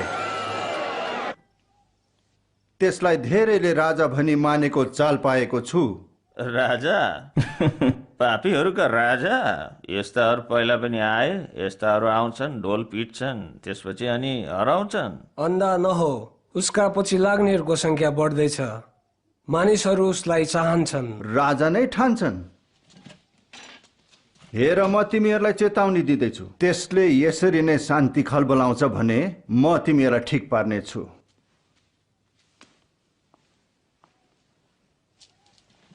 सायद उसले ठिकै भन्दैछ। गालिलीलाई सामना गर्ने समय यही हो।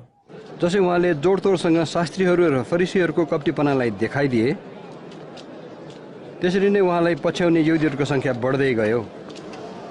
अनि उसरी नै विरोधीहरूले पनि उहाँलाई दोष्याए। एउटी विधुवीले मन्दिरमा 2 पैसा भेटी चढाएकी यीशुले देख्नुभयो। यति थोरै? यति नै दिएको? म भन्छु, यस गरिब विधवाले अरूले भन्दा बढ्ता चढाएकी छिन्, किनभने अरूहरूले तिनीहरूका प्रशस्तताबाट चढाएका छन्, तर गरिब भए पनि यिनले आफ्नो सारा जीविका चढाइन्। लौ भन, यी कुराहरू कुन अधिकारले भन्दछौ? यस्तो अधिकार तिमीलाई कसले दियो? अब म एउटा कुरा सोधौँ, भन्नुहोस्, यूहन्नालाई बप्तिस्माको अधिकार परमेश्वरबाट भएको हो कि मानिसबाट?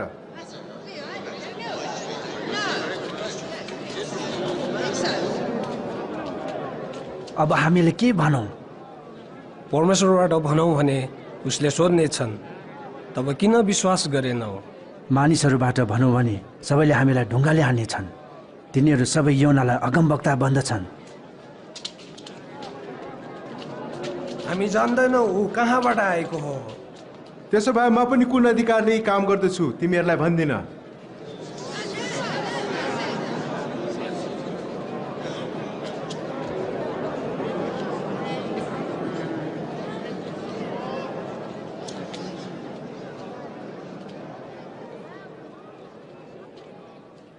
एकजना धनी मानिसले दागबारी लगायो अनि किसानहरूलाई कुतमा दिएर धेरै दिनको निम्ति परदेश लाग्यो।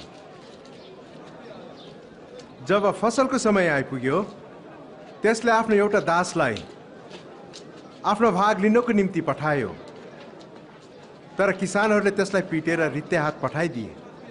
तब उसले अर्कोलाई पठाए, तर किसानहरूले त्यसलाई पनि पिटेर बेइज्जत साथ हातपात गरी रित्ते पठाए। तब उसले तेस्रो दासलाई पठाए, तर किसानहरूले त्यसलाई पनि घाइते बनाएर बाहिर निकालिदिए। तब दाखबारीको मालिकले विचार्यो, अब म के गरौँ? म आफ्नो प्यारो छोरालाई पठाउने छु, निश्चय उसलाई त आदर गर्ला। तर किसानहरूले ऊ आउँदै गरेको देखेर आपसमा भने, त्यो त हकदार हो, त्यसलाई मारौँ र त्यसको सम्पत्ति हात पारौँ। हामीलाई अझ धेरै भन्नुहोस् प्रभु। अनि तिनीहरूले दाखबारी बाहिर त्यसलाई मारे। अब भन, त्यो दाखबारीको मालिकले किसानहरूलाई के गर्ला? ऊ आएर तिनीहरूलाई नाश पार्नेछ र दाखबारी अरूहरूलाई दिनेछ। यो वचनको अर्थ के हो त? जुन ढुङ्गालाई डकर्मीहरूले रद्दी भनी फाले, त्यो चाहिँ कुनाको शिर ढुङ्गो बन्यो। त्यस ढुङ्गामाथि लड्ने हरेक चकनाचुर हुनेछ, अनि कसैमाथि त्यो खस्छ भने त्यसलाई धुलो पिठो पार्नेछ। गुरु, हामी जान्दछौँ तपाईँ ठिक सिकाउनुहुन्छ र भन्नुहुन्छ। हामी जान्दछौँ तपाईँले कसैको पक्षपात गर्नुहुन्न, सत्यसित परमेश्वरको इच्छा सिकाउनुहुन्छ। भन्नुहोस्, हामीले रोमी सिजरलाई तिर्दै गरेको कर तिर्न उचित छ कि छैन? होशियार प्रभु, तपाईँलाई छल्दैछन्। मलाई एउटा सिक्का देऊ।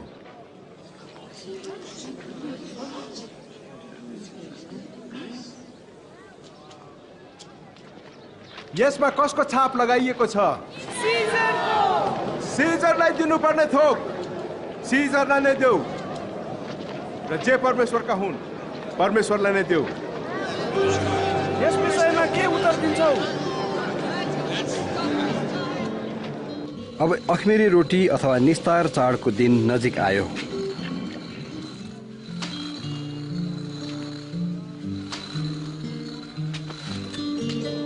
यीशुले सिमोन पत्रुस र यूहन्नालाई निस्तार चाडको भोज तयार गर्न पठाए।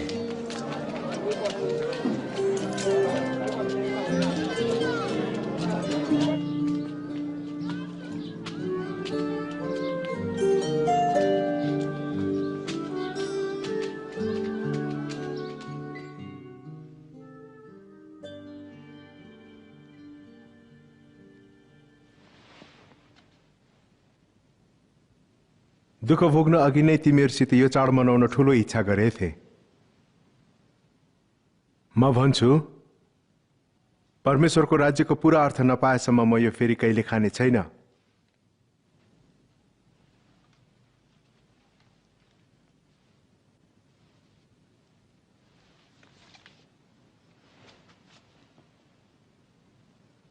धन्य तपाईं हे प्रभु, हाम्रा परमेश्वर, सारा संसारको राजा, जसले दाखबाट फल फलाउन सक्नुहुन्छ।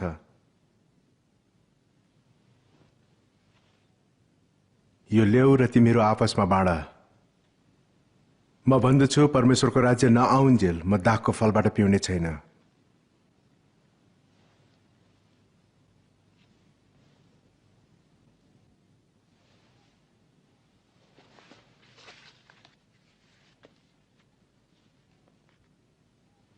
धन्य तपाईं हे प्रभु, हाम्रा परमेश्वर, सारा संसारको राजा, जसले जमिनबाट रोटी दिन सक्नुहुन्छ।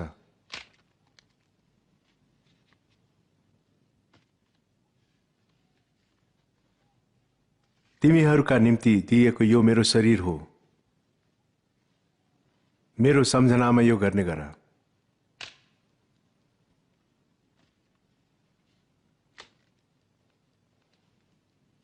यो कचौरा तिमीहरूका निम्ति मेरो रगतमा भएको नयाँ करार हो।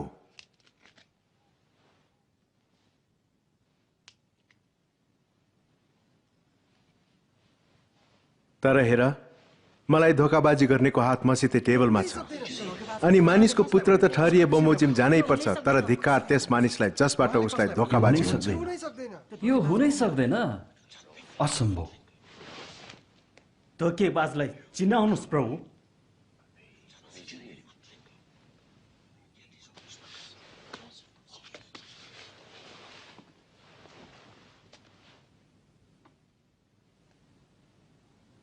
तिमीहरूमा जो ठूलो छ त्यो सानो बनोस् र अगुवा हुने सेवक जस्तो। कुन चाहिँ ठूलो हो, खानामा बस्ने कि सेवा गर्ने? के खानामा बस्ने चाहिँ होइन र? तर म तिमीहरूका बीचमा सेवा गर्ने जस्तो छु। तिमीहरू मेरो परीक्षामा मसितै रह्यौ भने, जसरी मेरो पिताले मलाई अधिकार गर्ने तुल्याउनु भयो, उसै गरी म यो अधिकार तिमीहरूलाई दिन्छु। तिमीहरू मेरो राज्यमा मेरो टेबलमा खाने र पिउने छौ। अनि इस्राएलको 12 कुलको इन्साफ गरेर सिंहासनमा बस्ने छौ। त्यसो भए धोका दिने कोही छैन। सिमोन, सिमोन, हेर, शैतानले तिमीहरू सबैलाई नै किसानले गहुँ र भुस छुट्याए जस्तै गरी निफन्न खोजेको छ। मैले तिम्रो विश्वास नडगमगाओस् भनेर प्रार्थना गरे र फेरि तिमी मतर्फ फर्केपछि तिम्रा भाइहरूलाई स्थिर गराऊ। प्रभु, म तपाईसँग झ्याल खान जान र मर्न पनि तयार छु। म भन्छु पत्रुस, तिमीले मलाई 3 पल्ट इन्कार नगरेसम्म आज भाले बाँच्ने छैन।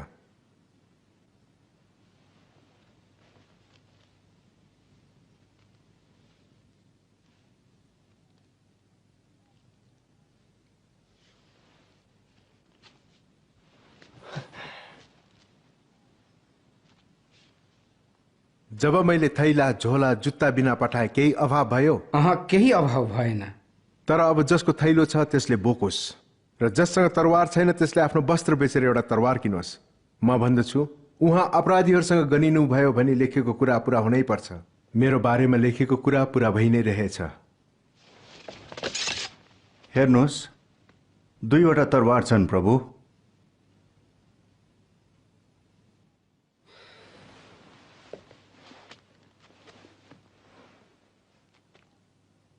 बस भयो। धार्मिक सभाको अगुवाहरू आपसमा भेटे र यीशुलाई कसरी पक्रने भनी छलफल गरे। तब 12 चेलाहरूमध्ये यहुदा इस्करियोती भित्र शैतान पस्यो। उसले अगुवाहरूसित मिली यीशुलाई पक्राउन षड्यन्त्र गर्यो। यीशु यरुशलेमलाई छोडेर जैतुन डाँडामा प्रार्थना गर्न जानुभयो।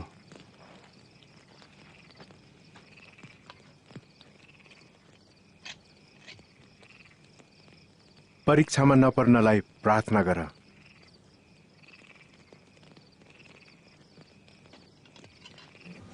तीसवटा चाँदीको सिक्कामा यीशुलाई यहुदा इस्करियोतीले धोका दियो।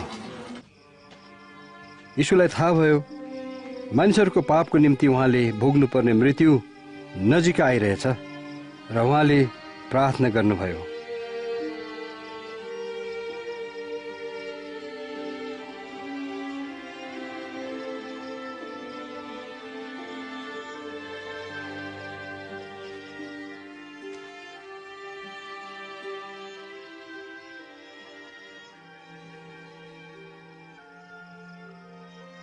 हे पिता, यदि तपाईको इच्छा भए यो कचौरा मबाट हटाइदिनुहोस्, तापनि मेरो इच्छा होइन तर तपाईको इच्छा बमोजिम होस्। अनि स्वर्गबाट एउटा दूत उहाँलाई शक्ति दिनु देखा परे। उहाँको पसिना रगतका ठुल्ठुला थोपाहरू जस्तै भुइँमा खसिरहेका थिए।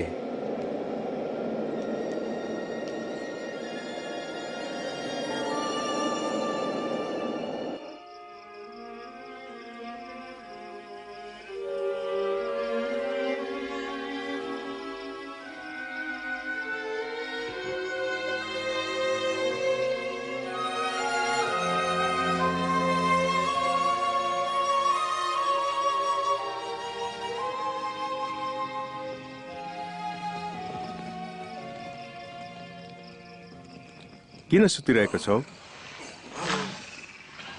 उठ, प्रार्थना गर र परीक्षामा नपर।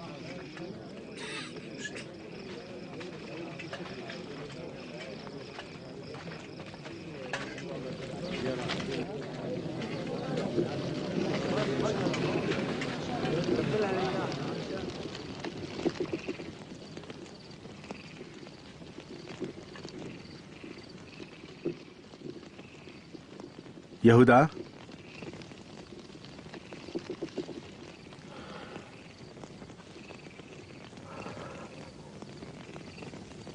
के मानिसको पुत्रलाई मुहाई खाएर धोका दिन्छौ? प्रभु, हामी तलवार चलाऊ।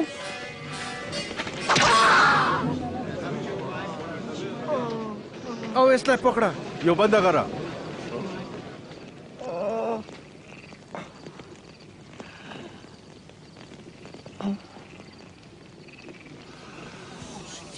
कस्तो अचम्म! डाकु पक्रन आए जस्तो तरवार र लाठी लिएर आउनु पर्थ्यो र म त्यहाँ मन्दिरमा हुँदा तपाईहरूले केही गर्नु भएन त। तर तपाईहरूको काम गर्ने बेला र अन्धकारको शक्ति यही हो।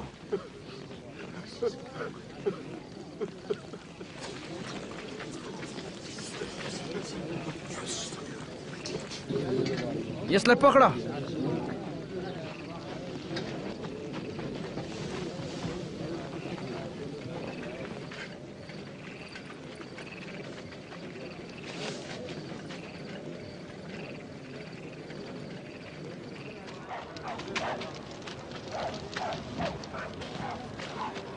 भाग्न नदेऊ।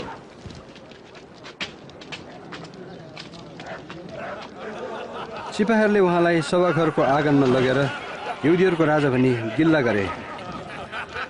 राजाको पोसाक यहाँ छ। अब के हुन्छ? हामीलाई भन्। हजुरले मलाई बचाउनु सक्नुहुन्छ सरकार? के हामीलाई बचाउनुहुन्छ? यो मानिस पनि यीशुसँग नै थिए। ए नारी, म उहाँलाई चिन्दिन। मैले तिनीहरूलाई सँगै देखेँ।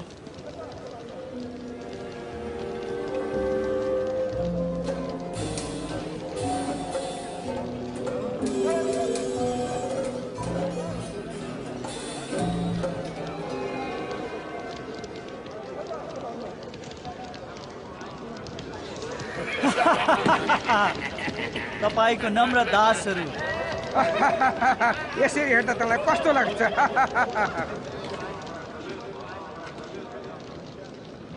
तिमी पनि तिनीहरू मध्ये के हौ? म कहाँ हो र?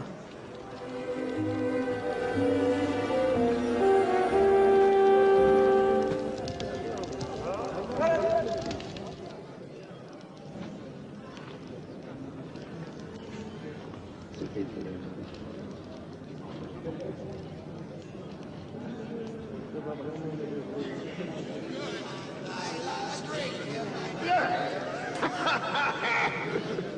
मानिस पनि यीशुसँग थियो भन्ने कुरामा शङ्कै छैन। यिनी पनि गालिली नै हुन्। छोडिदेऊ, तपाईँले के कुरा गर्नुभएको मलाई थाहा नै छैन।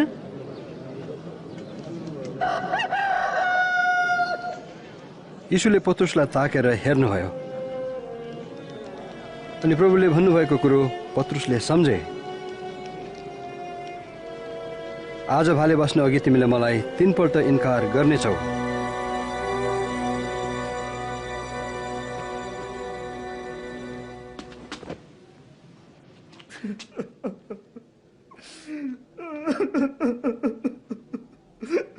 प्रभु, म बिन्ती गर्छु, तपाईँ आफ्नो शक्तिको महानतामा विजय गर्नुहोस्। हाम्रो पुर्खाले तपाईँको वचन विरोध गर्दा तपाईँले क्षमा गर्नुभयो।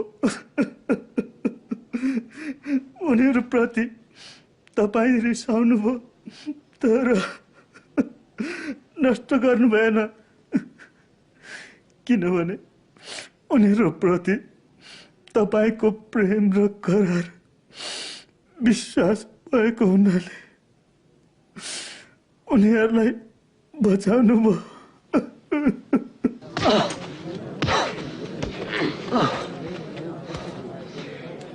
कसले हिर्काए? ल भन। अगमबानी गर् त। अब कसले हिर्काउँछ?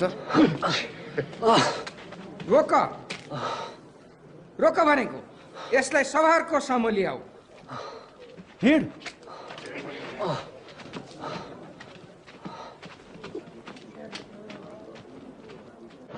यीशुलाई केरकार गर्न बडा हाकिमहरूको बैठक बस्यो।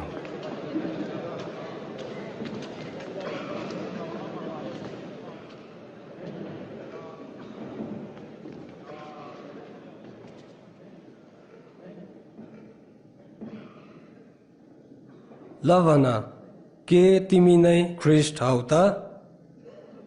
मैले भने पनि तपाईहरू पत्याउनुहुन्न। मैले केही सोधे भने पनि जवाफ दिन सक्नुहुन्न।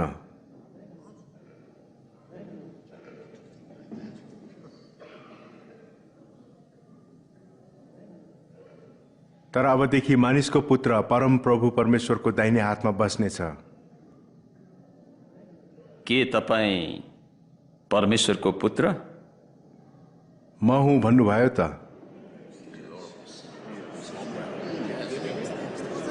यसलाई यसो भन्ने अधिकार कसले दियो? ऊ दोषी छ। हामी आफैले अब त्यसैको मुखबाट सुनिहाल्यौं।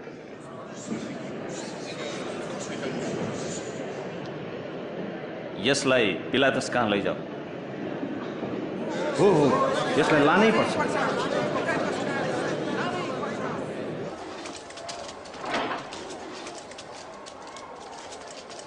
हिँड।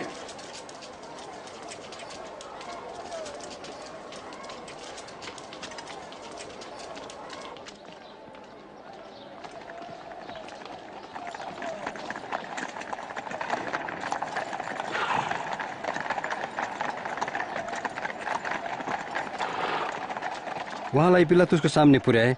तिनी सबै रोमी हाकिमहरूमध्ये अति दुष्ट थिए। उनले हजारौंलाई क्रुसमा झुन्डाएर मार्ने दण्ड दिएका थिए। किन तिमीहरूका बिहान यहाँ आयो? मबाट के चाहन्छौ? हाम्रा मानिसहरू भड्काउनलाई समातेर ल्याएका हौ। यसले चारैतिर मानिसहरूलाई भड्काउँदै छ। यसको दण्ड के हुने हो? यसलाई दण्ड दिनुहोस्। यसले त्यस्तो दण्ड दिने दोष त म केही पनि देख्दिन। हामीले यसलाई दोषी भेट्यौं। यसले महाराजालाई कर नतिर्नु भनेको र ऊ आफै चाहिँ ख्रिस्ट राजा भन्छ।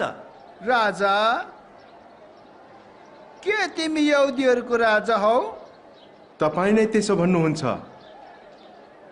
यो मानिसले गालिलबाट सुरु गरेर यहाँसम्म आइपुगेको छ। गालिली? के यो मानिस गालिली हो? यदि हो भने यो मुद्दा राजा हेरोदले नै हेरुन्। उनी यरुशलेममा नै छन्। यसलाई हेरोद कहाँ लैजाऊ?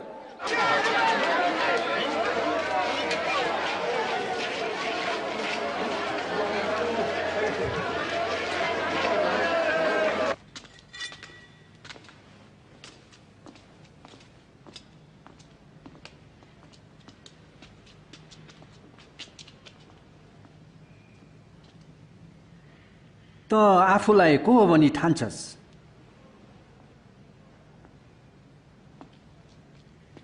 तेरो चेला भनिहरू को हुन्? धेरैले भने अनुसार तैँले त आश्चर्य काम पनि गर्छस् रे।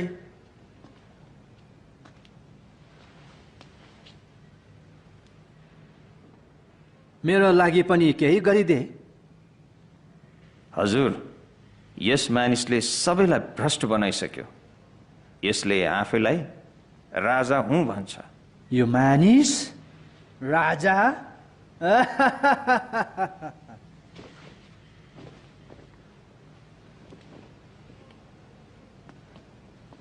महाराजा सरकार, यसलाई ठोक।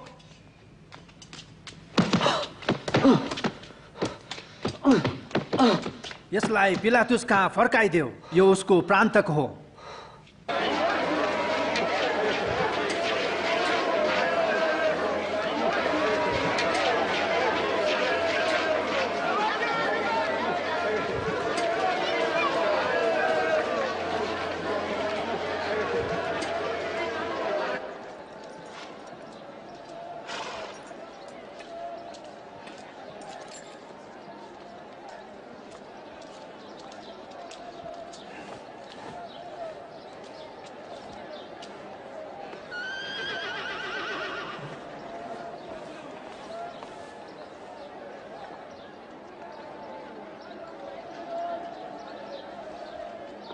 यस मानिसले मृत्युदण्ड पाउने योग्यको कुनै काम गरेको छैन।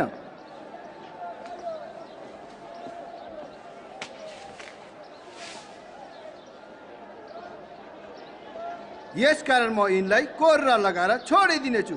यो चाडको उपलक्ष्यमा तपाईले कुनै एकजना कैदी छाड्ने गर्नुहुन्छ? हाम्रा निम्ति बरब्बा। हजुर। यस मानिसलाई खत्म गर्नुहोस्। हजुर, हामीलाई बरब्बा दिनुहोस्।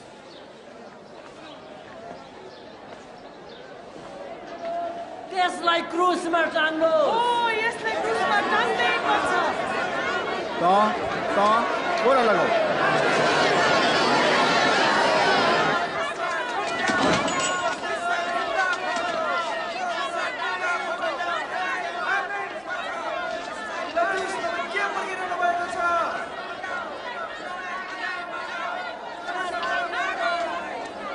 उहाँ यीशु हुनुहुन्छ।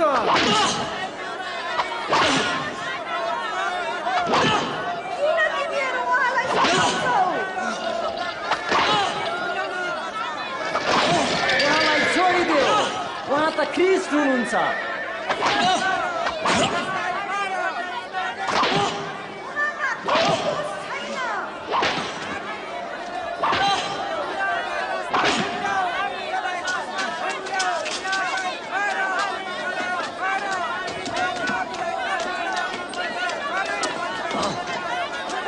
यसलाई उठाऊ।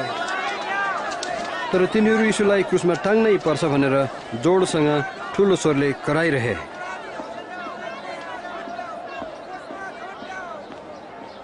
त्यसैकारण पिलातुसले उहाँमाथि मृत्युदण्ड ठहराए। तिनले बरब्बालाई छोडिदिए, जो विद्रोह र हत्याको अभियोगमा कारागारमा परेको थियो, अनि यीशुलाई चाहिँ क्रुसमा झुन्ड्याउन तिनीहरूको हातमा सुम्पिदिए।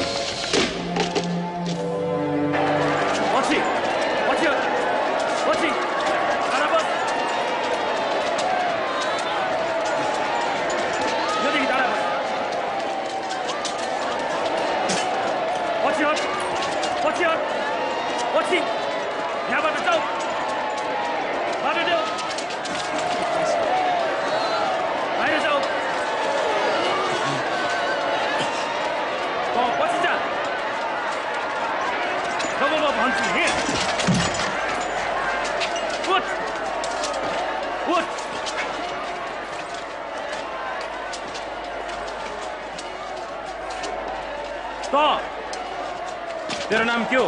साइरेनीको सिमोन। हजुर। यता आइज। डोरीहरू काट।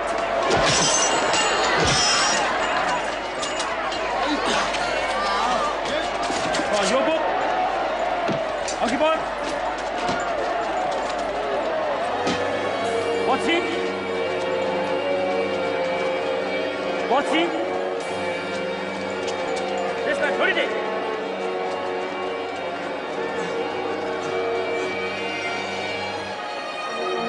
हिँड, अघि बढ, बाटो छोड।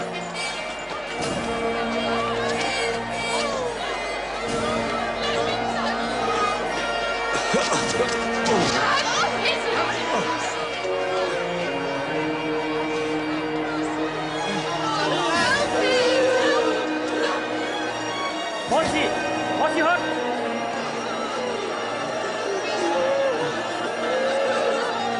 पछि हट।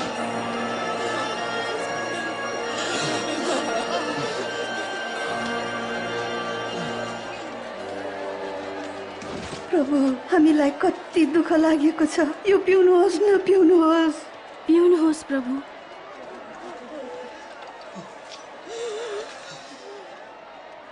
यरुशलेमका छोरी हो, मेरो निम्ति नरो, तर तिमीहरू आफ्नो निम्ति र बालबच्चाहरूको निम्ति रो, किनकि तिनीहरूले रुख हरियो हुँदा त यही काम गर्छन् भने सुक्खा हुँदा के गर्लान्। परमेश्वरले तपाईलाई सहायता गर्नु। हामी तपाईको निम्ति प्रार्थना गर्नेछौँ।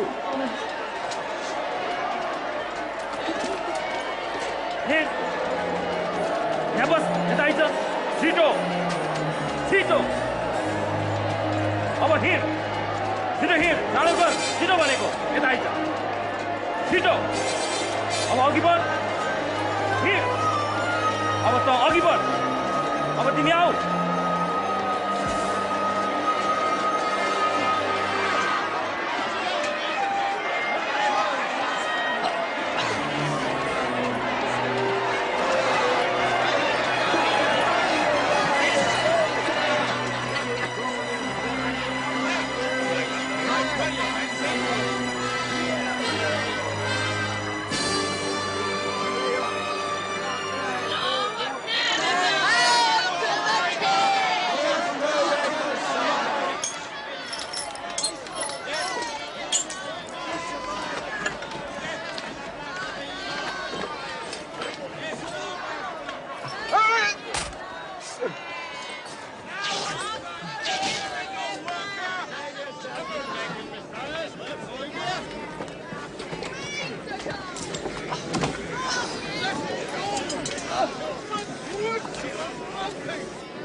अब यसलाई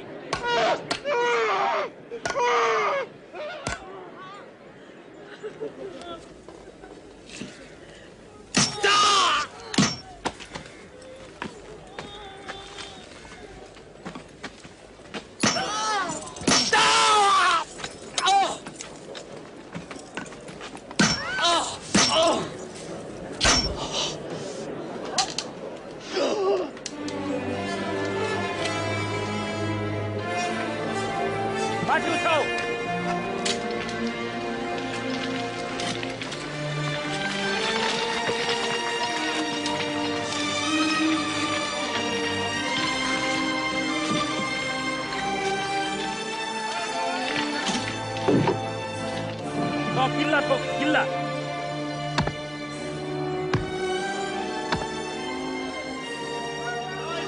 डोरीहरू फुकाल।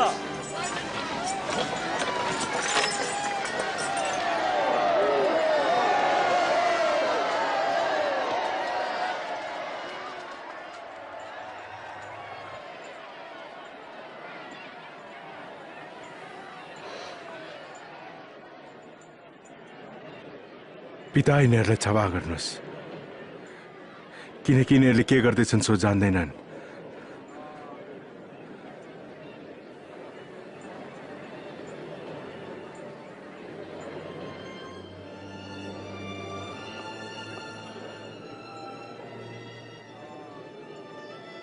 यसले अरूलाई त बचायो, अब आफैलाई पनि बचाओस्।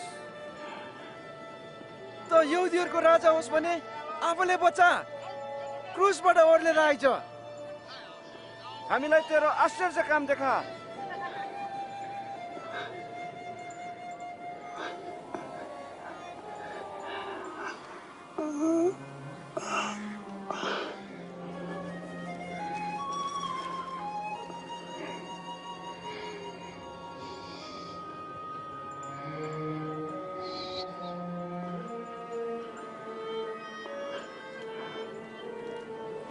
अनि यीशुलाई दुई चोरहरूको बीचमा क्रुसमा टाँगियो र हजारौँ वर्ष अघि अगमवक्ताहरूले गरेको अगमबानी पुरा भयो।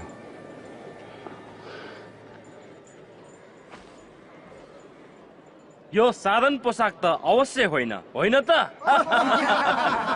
यहाँ अब जाउँ, होइन त्यसलाई नच्यात्नु। के गर्नु भन्छु है त? गोला हालौँ, गोला।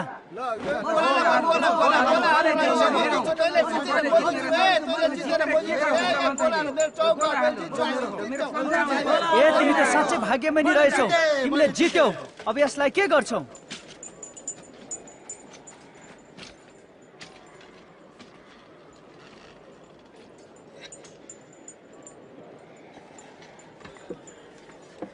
यो यहुदीहरूको राजा हो भन्ने दोषपत्र पनि उहाँको शिर मासतिर राखियो।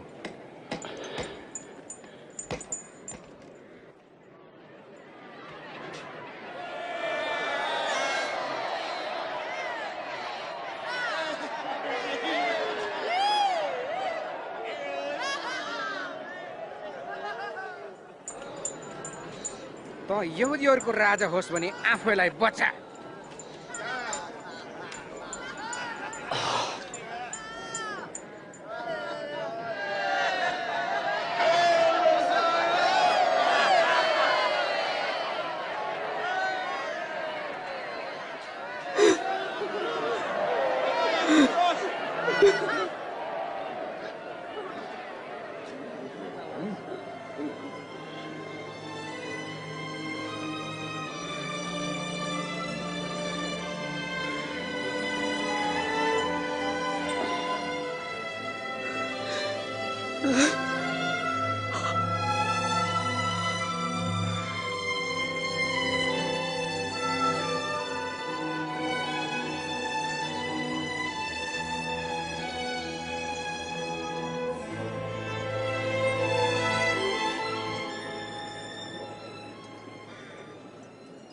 के त ख्रिस्ट हैनस्?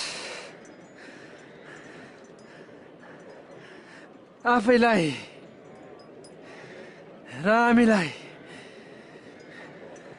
पनि बचा। त परमेश्वरको डर मान्दैनस्? तैँले झै उहाँले पनि दण्ड भोगिरहनु भएको छ। उहाँले त कुनै अनुचित काम गर्नु भएको छैन। हे यीशु, तपाईँ आफ्नो राज्यमा आउनु हुँदा मलाई सम्झनुहोस्। साँच्चै म तिमीलाई भन्दछु, अझै तिमी मसित स्वर्गलोकमा हुनेछौ।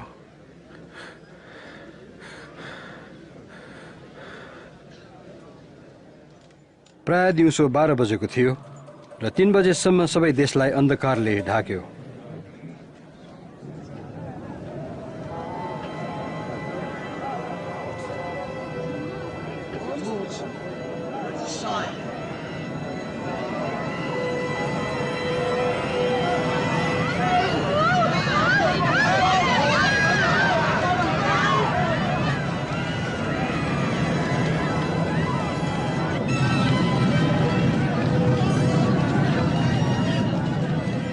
मन्दिरको पर्दा माझमा च्यातिएर 2 भाग भयो।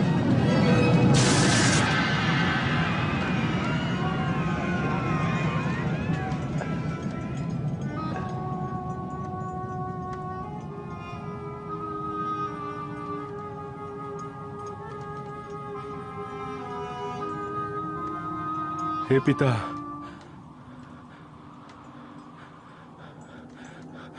मेरो आत्मा तपाईको हातमा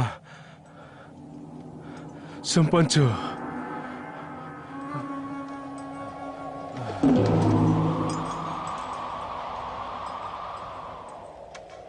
यो घटना देखेर कप्तानले यसो भन्दै परमेश्वरको महिमा गरे, परम प्रभुको महिमा होस्।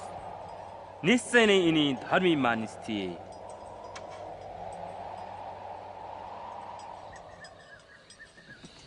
अरमथियाको युसुफ एक असल र धार्मिक मानिस, महासभाको सदस्य पनि थिए। उनी यीशुलाई दोस्याउने काममा सहमत थिएनन्। उनले पिलातुसलाई यीशुको लास मागे र विश्राम दिन सुरु हुनु अघि नै च्यानमा राख्न लगे।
हामीलाई माफ गर्नुहोस्, हामी प्रभुको मृत शरीरलाई पछ्याउँदैछौँ। ठिकै छ, आउनुहोस्।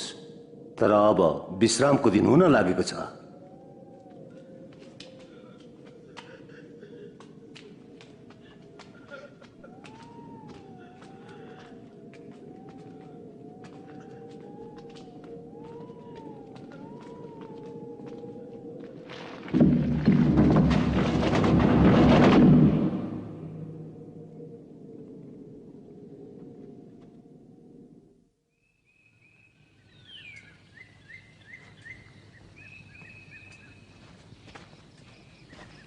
हप्ताको पहिलो दिन बिहान झिसमिसेमा स्त्रीहरू तयार गरिएको सुगन्धित मसलाहरू लिएर चिहानमा आए। तिनीहरूले ढुङ्गा चिहानबाट हटाइएको भेटाए। जब तिनीहरू भित्र पसे, यीशु ख्रीष्टको मृत शरीर त्यहाँ थिएन।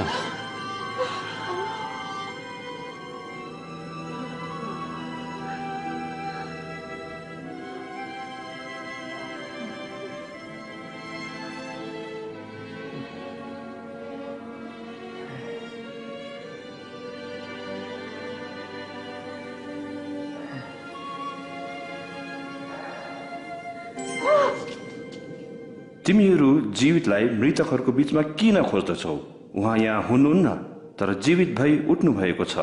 गालिलमा हुनुहुँदा उहाँले तिमीहरूलाई भन्नुभएको कुरा थाहा गर कि मानिसको पुत्र पापीहरूको हातमा सुम्पिनु, क्रुसमा टाँगिनु र तेस्रो दिनमा जीवित भई उठ्नु आवश्यक छ।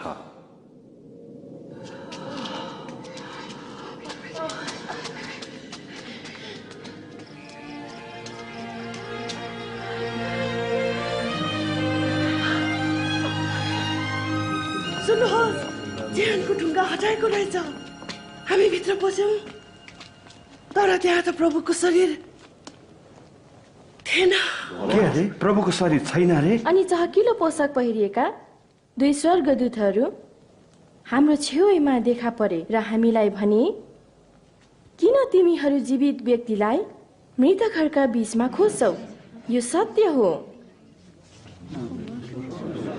विश्वास गर्नुहोस्, हामीलाई विश्वास गर्नुहोस्। हामीले देख्यौं, चिहान मृत थियो। गएर हेर्नुहोस्, उहाँ चिहानमा हुनुहुन्न।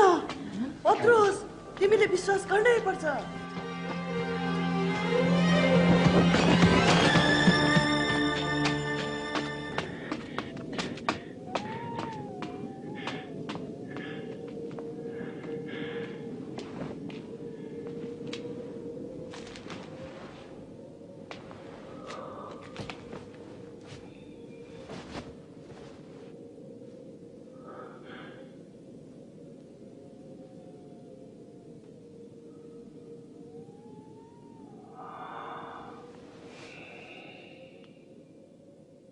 यीशु दुई चेलाहरू कहाँ देखा पर्नुभयो। तिनीहरू उत्साहित भएर अन्य चेलाहरू कहाँ फर्किरहेका थिए। प्रभु साँच्चै नै जीवित भई उठ्नु भएको रहेछ र सिमोन कहाँ देखा पर्नु भएको हो रहेछ। हामीले बाटोमा उहाँलाई चिन्नै सकेनौं। जब उहाँले रोटी भाँच्नु भयो, त्यसपछि मात्र चिन्न सक्यौं। इम्माउसमा उहाँ कसरी त्यहाँ पुग्नु भयो?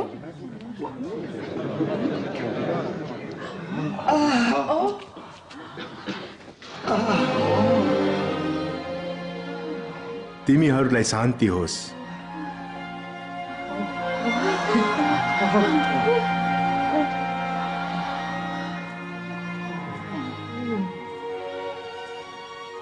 तिमीहरू किन विचलित हुन्छौ? किन तिमीहरूका हृदयमा शंका उत्पन्न हुन्छ? मलाई हेर, यी मेरा हात र मेरो खुट्टा। मलाई छोएर हेर र तिमीले थाहा पाउनेछौ। किनकि प्रेतको मासु र हाड हुँदैन, तर तिमीहरू देख्दछौ मेरा त छन्। तिमीहरूसँग हुँदा मैले बोलेका वचनहरू यी नै हुन्। मोसाको व्यवस्था, अगमवक्ता र भजनका पुस्तकमा मेरो विषयमा लेखिएका कुरा पूरा हुनै पर्छ। यसो लेखिएको छ, ख्रीष्टले दुःख भोग्नै पर्छ र तेस्रो दिनमा बौरी उठ्नेछ। अनि यरुशलेमबाट सुरु गरेर सारा जगतमा सबै जातिलाई उहाँको नाउँमा पश्चाताप र पाप क्षमाको प्रचार हुनुपर्छ। तिमीहरू यिनै कुराको साक्षी हौ। हेर, म मेरा पिताको प्रतिज्ञा तिमीहरू कहाँ पठाउँछु, तर यही शहरमा माथिबाट शक्ति प्राप्त नगरुन्जेल बसिरह।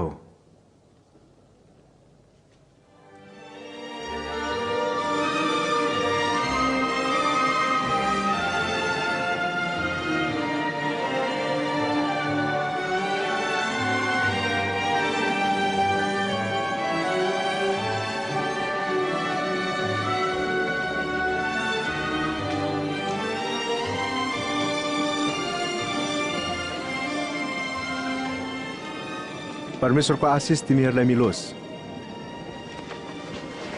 स्वर्ग र पृथ्वीमा सारा अधिकार मलाई दिइएको छ। यसकारण जाओ र सबै देशका जातिहरूलाई चेला बनाओ।